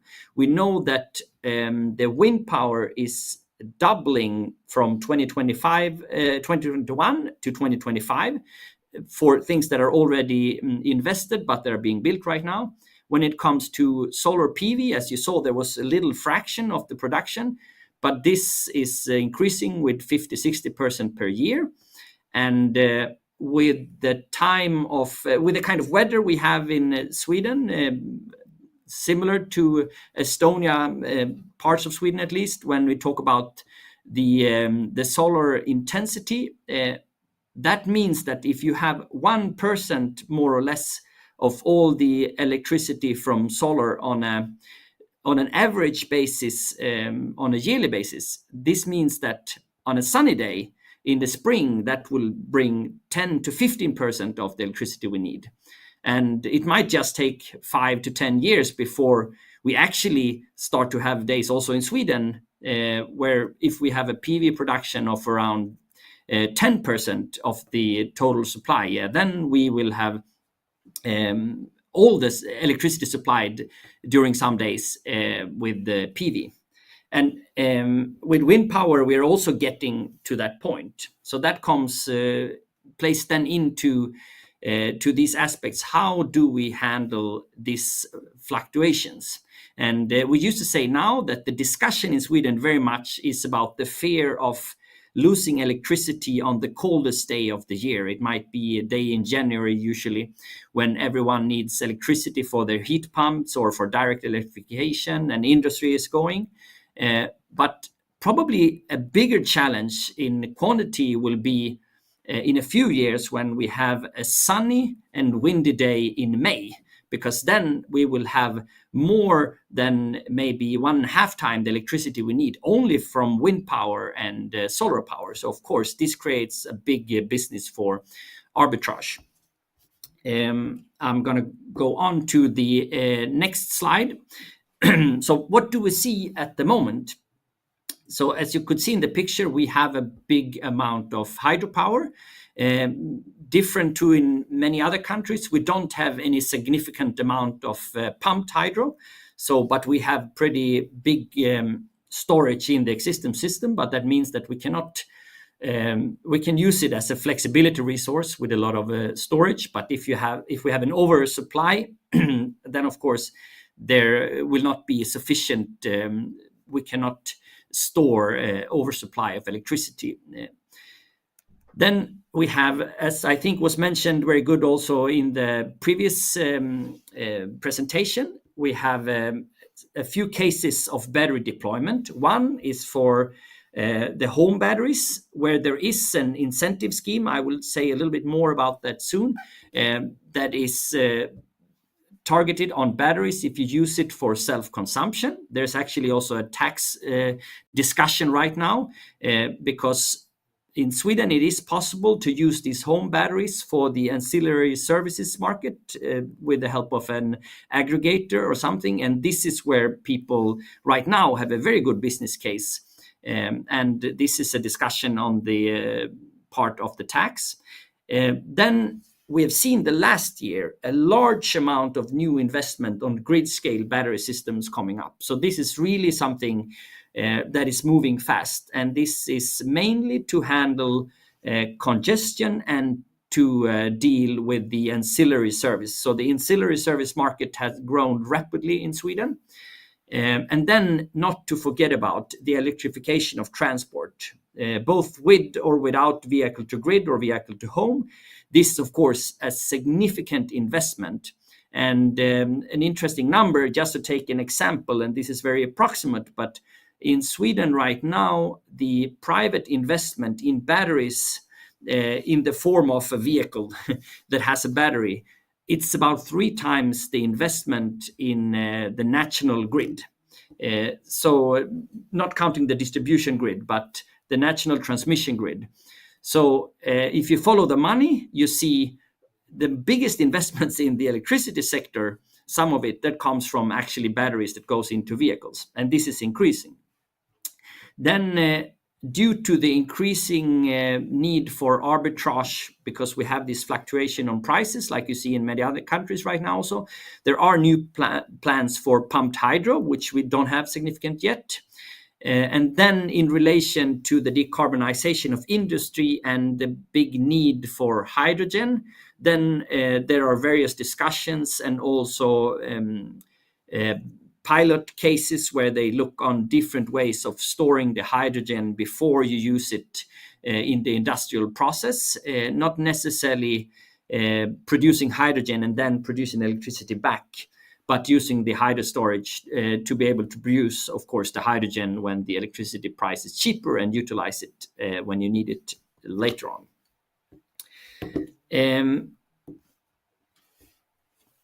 I think one interesting thing that has been really clear, and this took off with the when the energy crisis started, when we had the high prices at the time of the Russian invasion of Ukraine, and with all the different factors that played in that year, then we had a lot of difference in the prices in the different price zones in Sweden.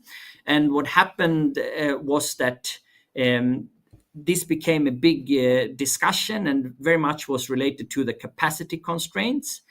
And at the same time, the Swedish grid have been opening up the different markets for ancillary services. So only from 2021 to last year, it has six-folded the amount of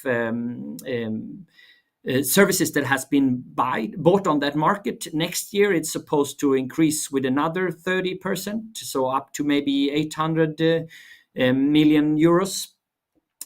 So this is where people now investing in both in home storage, but also in grid-based storage. This is where they can find a business case that is actually not dependent on any support scheme. But we can also see with the investments in plan now, it probably won't take a lot of time until this market might get more saturated. Then, of course, we have the arbitrage on the electricity spot prices, where we have both on the hourly level, but also on a little bit longer term. And also if we will go into seasonal, where we still maybe not for batteries or the current battery technology, but this is, of course, a market growing. And then the incentive that I mentioned before on investment for household batteries, this has been driving a bigger investment in household batteries. I wouldn't say that it is like it was mentioned in the German case, that every PV panel comes with batteries. Maybe it starts to become this right now, but if you go the last 2 or 3 years, there has not been incentive enough, but it's more now with the ancillary services that you can use your batteries for that have increased the appetite for home batteries. And then another case, which I think also is worth mentioning, is to be able to supply the charging infrastructure for the electrification of transport. There is a lot of batteries being installed also to be able to handle the capacity constraints. So this is also becoming an interesting part of the deployment. Let's see if I get the next slide. Sorry, sometimes it seems like, yeah. So where are we heading? Of course, this is always hard to say, but I would say that the biggest, as I said, investment comes from the electrification of the transport sector. This will change the system and keep changing the system, because it also puts the pressure on the distribution grid. We do see that as the market for ancillary services is really good right now, it's hard to say in the medium and long term how long that will last, but for sure we know that for price arbitrage, with the continuing growth of wind power and PV, this is where there's clearly a business case.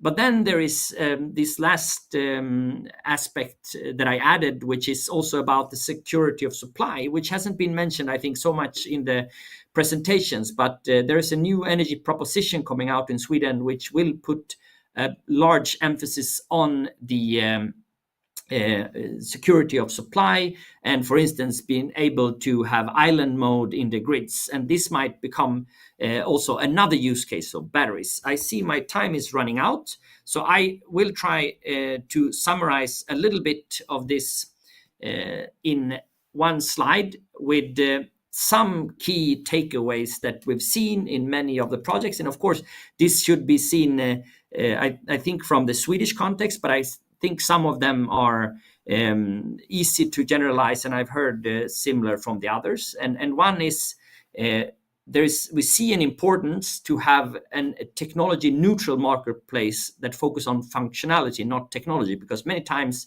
it becomes a question of, should this be supplied with this type of electricity production technology, or can it be supplied with storage? But we see here it is important for the use cases of batteries and for different storage technologies to look on the functionality.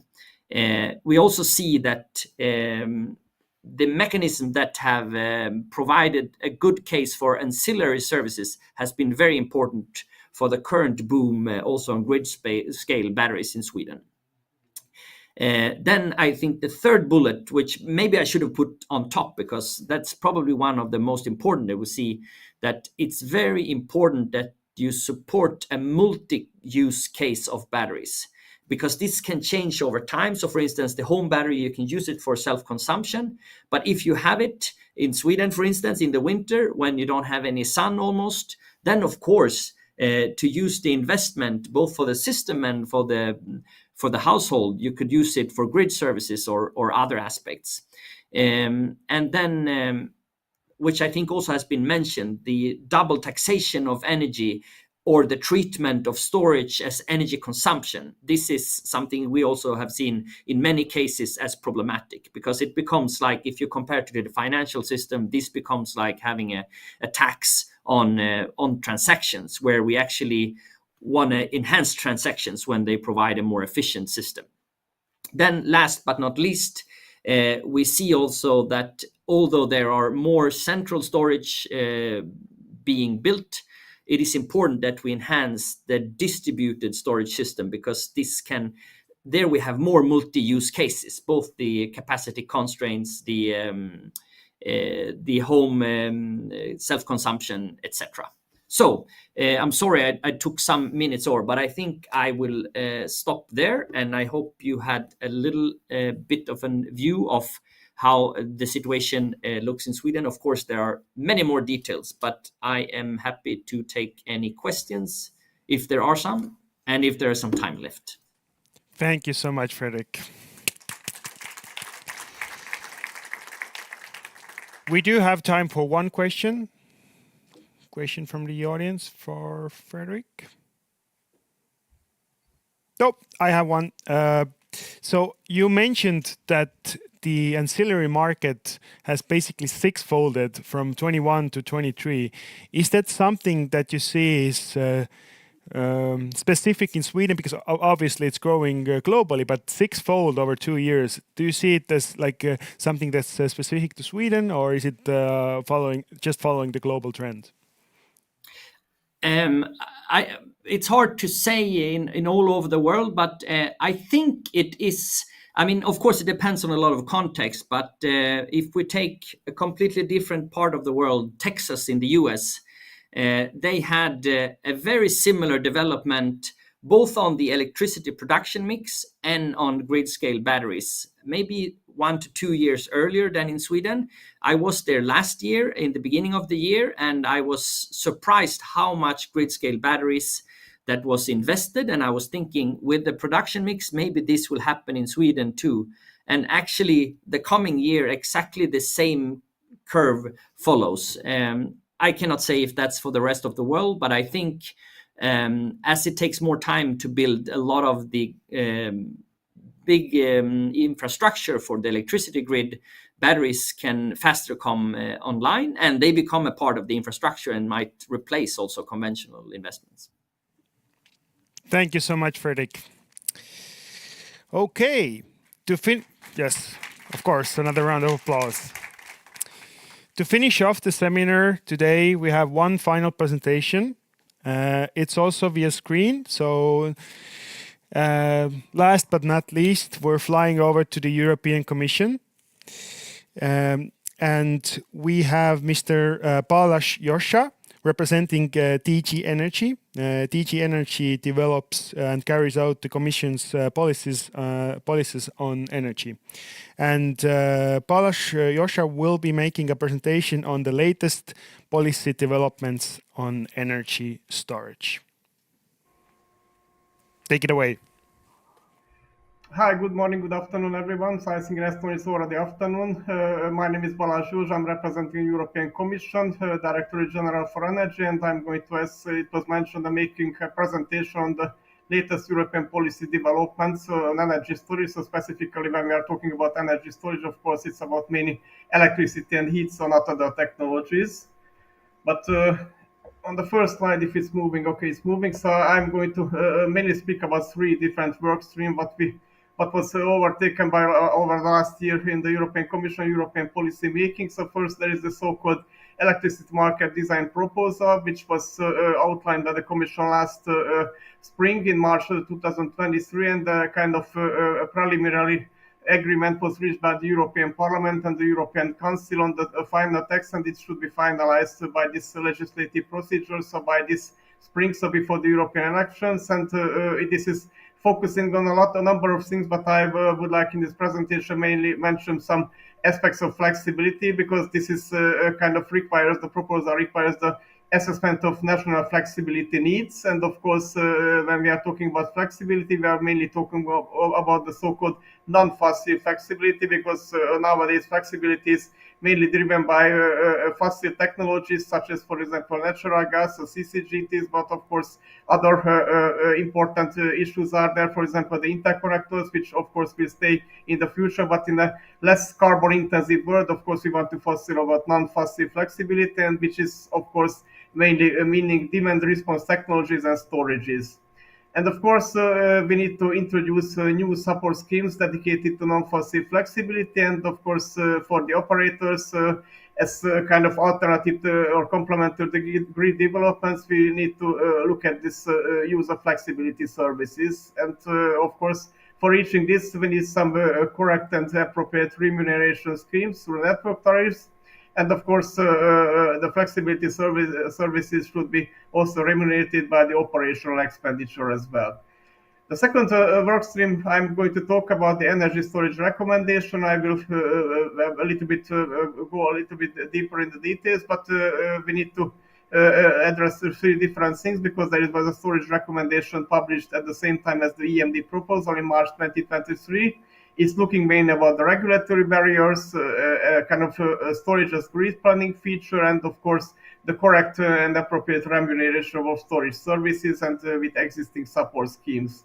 And thirdly, I would like to mention the national energy and climate plans, the updates of these, which were supposed to submitted by the member states. Most of member states did it, some of didn't, by June 30th of June 2023, and this is looking at a number of issues, including storages as well, and this is treated under the dimension of energy security, integration, and competitiveness of the plans. And on the second page, so why do we need a kind of recommendation on energy storage? If you look at the last year main developments of European Commission and European energy policies, so we want to reach a kind of decarbonized energy system by 2050 at EU level. And of just taking at the latest two proposals from the Commission and the underlying legislative act. So this is the European Green Deal and the Repower EU. And the common point of this is, of course, a gradually increasing share of renewable sources and a gradual phase out of conventional generation. So by 2030, we would like to reach a kind of 45% of renewables in the whole energy system, and in the electricity system is even more accentuated by the share of 69%. And of course, what is this require? So this kind of require the upgrade of the current energy system, because we need a kind of flexible, stable, and reliable energy management and energy sources. And for this, of course, flexibility is coming in the picture, as I mentioned in the proposal as well. And of course, the bulk of flexibility, an important part of flexibilities, can be done via energy storage technologies. And of course, beyond the recommendation, it's also important to mention that we also issued a kind of a broader analytical document. In the Commission jargon, we call this staff working document. So this is on energy storage, and I will also talk about this a little bit further in the following. So in the summary of recommendations, as I mentioned, there are 3 categories. There are 10 sub-recommendations, or 10 elements of the recommendation. We can talk about regulatory, financing, and other categories. In the regulatory categories, there is an important, the first one is a kind of recognition of double role of consumer and producer nature of the storage system. And of course, we need to look at the barriers and network design. Of course, here we can mention the tariff charges and systems. And as it was mentioned in the previous presentations as well, the role of double taxation is very important in this, because this makes a kind of a really important hindrance to the broader deployment of storages. The flexibility needs is of course both in the EMD and the recommendations. It's important to take into account. We need to assess the flexibility needs on short, mid, and long term, and of course we need to adjust related policies and measures for this. The networks is also a kind of third important issue here, because the potential of storage can be alternative in planning and of course implementing transmission and distribution network grid development. And we also need to look at the barrier of demand response and behind the meter solutions. For the network, we can mention here, for example, the more and more broader or more and more deployment of electric vehicles, which can be an important source of flexibility at a local behind the meter level in the future. On the financing side, so we need to identify the financing gaps for storage investments, and of course we need to kind of ensure that instruments are providing a kind of efficient level of stability and predictability.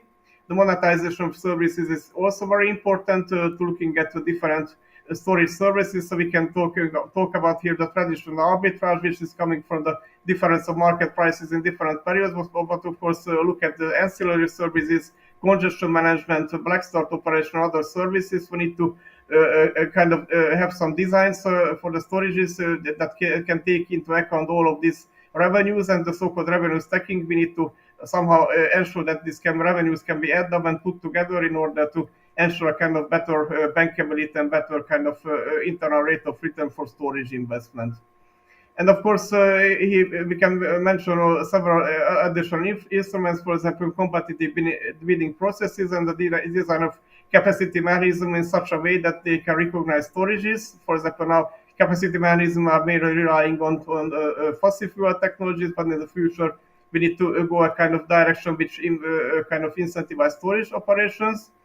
And of course, there are some other, the remaining 3 sub-elements of the recommendation is looking at islands and remote areas. In here, this case, the storages can be alternative for low carbon storage investments, can be alternative for grid developments in those islands and remote areas which are not linked directly to the European single grid.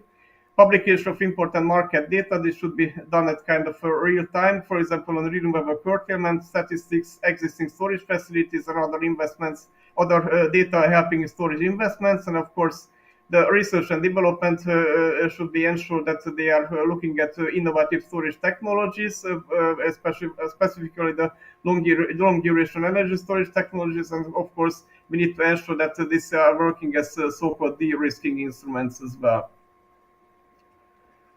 On the further slides are some words about the staff working document. So this is centered around 3 main pillars. So for example, looking at the flexibility and storage and energy transition, we have an increasing needs of flexibility and the global outlook. It's enough to mention here that in Europe, until 2030, around 200 gigawatt storage installations, battery storage installations are predicted, which can go up to 600 gigawatt until 2050, and at global level, the IEA predicts only for the next 5 years a kind of more than 40 fold increase into large-scale utility battery storage investments. So we are seeing a kind of booming market. There are several initiatives on this. For example, end of last year during the COP, there was an initiative for a global battery storage initiative, which is a necessary one in order to implement the huge increase in renewables until 2030 and other kind of transition in the energy system. Secondly, we need to look at the regulatory framework, incentive at EU level. So it's important to implement all of these existing correctly. So first, we have several initiatives over the last years. For example, the hydrogen strategy, system integration strategy, the Fit for 55, which is including both the Renewable Energy Directive, energy efficiency, and other directives, and the governance regulation, which requires that in the national energy and climate plans, storage should be taken into account and objectives should be set at national level. The electricity market design I mentioned, so this is according to definition and participation of storage and flexibility services. Public financing is important. There are several EU instruments which can be used for this. So, for example, the multi-annual financial framework, which of course includes cohesion funds and other funds necessary to promote storage, but we have the recovery and resilience plans and other instruments such as the Just Transition Funds as well. Or research and innovation, we can mention the Horizon 2020 Europe, which is the most commonly known EU instruments for research and innovation. There are some other partnership programs and the Strategic Energy Technology Initiative. On the uptake of energy storage, so we need, the third part of the document is looking at the best practices and opportunities. So financing environment, I mentioned, the revenue stacking and long-term visible predictability of revenues. Grid and permits for storage. The permitting is very important. In the recovery, there is a separate chapter, separate initiative in order to facilitate the permitting of storages and renewable installations together in the so-called renewable acceleration areas. We need the resilient supply chain because of course critical raw materials are very critical for the renewable industry and the storage as well. So we have this so-called critical raw material act, which needs to ensure that we are going to have a sufficient level access to raw materials. So we don't want to build a kind of new external dependence such as we had for the natural gas, and we don't want to repeat the same mistake in the case of supply chains for raw materials vis-a-vis other countries. And of course, we have some best opportunities and practices and looking at the regulatory signals and implementation of existing EU legislation and data transparency in this document mentioned as well. And finally, some words about the national energy and climate plans. So this is a kind of first stock taking what is happening on the storage side.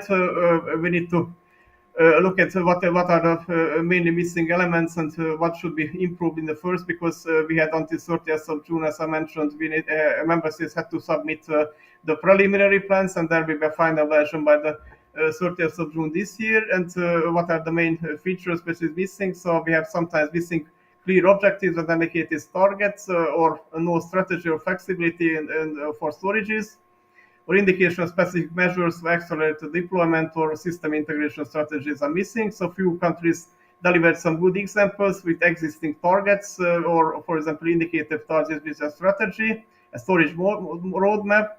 And a couple of plans also includes information on various important issues, for example, thermal storage or research and investment funds available for storage investment. But for most countries analyzing these preliminary plans, we want to request kind of include in the final plan quantification of flexibility needs and other clear objectives for targets and demand response and storage. So because this is still missing, so most of the NECPs delivered some general hints on what needs to be done, but the concrete plans are still missing in this respect.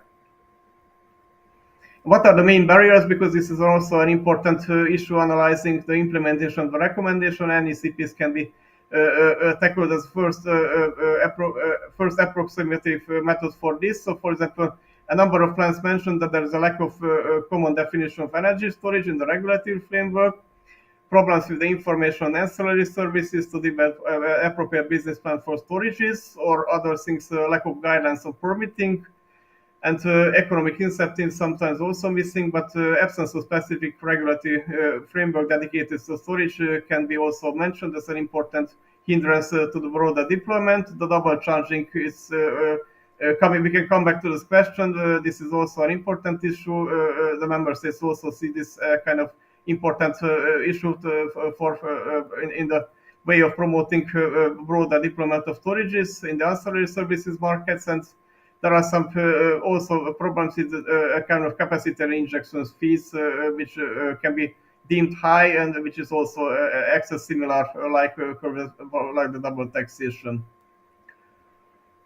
And finally, so what is the way forward after the adoption of the recommendation? So we want to say at Commission level, we want to monitor how these recommendations are implemented at member states level. As I mentioned, the first step for this is looking at the NECPs and the preliminary NECPs which were delivered by last year, and the final versions will be coming of the updates of next year. And of course, there was an interesting idea from the European Parliament during the discussions and negotiations on the electricity market design proposal.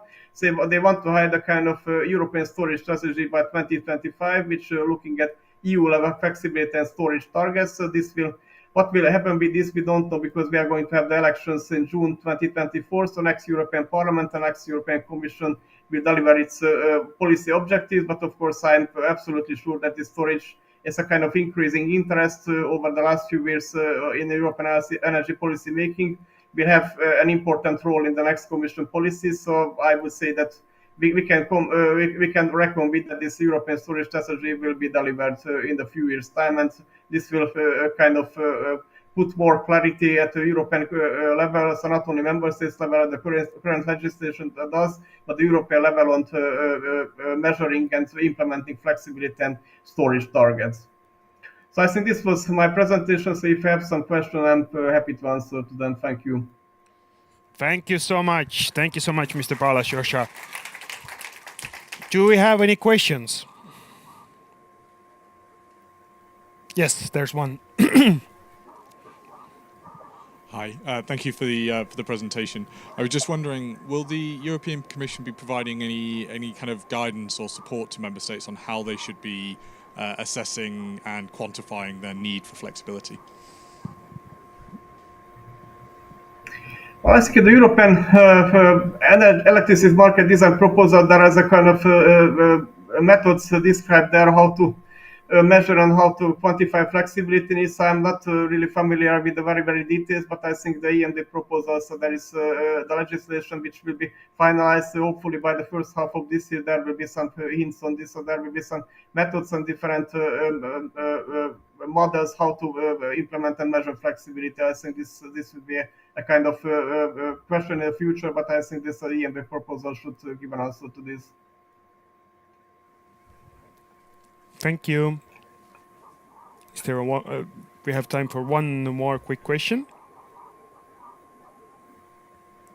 If not, thank you so much, Balazs.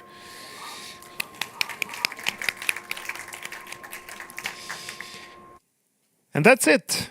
That concludes the first half of our day, the seminar part. Thank you to everyone who watched us online. Make sure to tune in tomorrow as well at 10. Well, we have a seminar as well, and then we will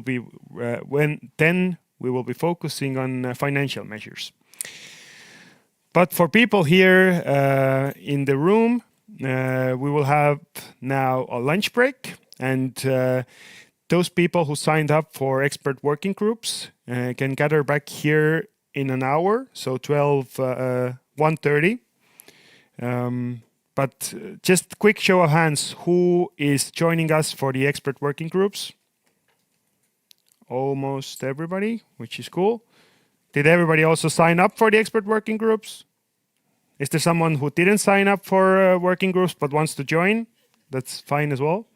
Yes. Anyway, so I need you guys to get out of this room now, because we're gonna shuffle things around, and when you return in an hour, this room will be completely different, and then we'll start actually collaborating. So thank you.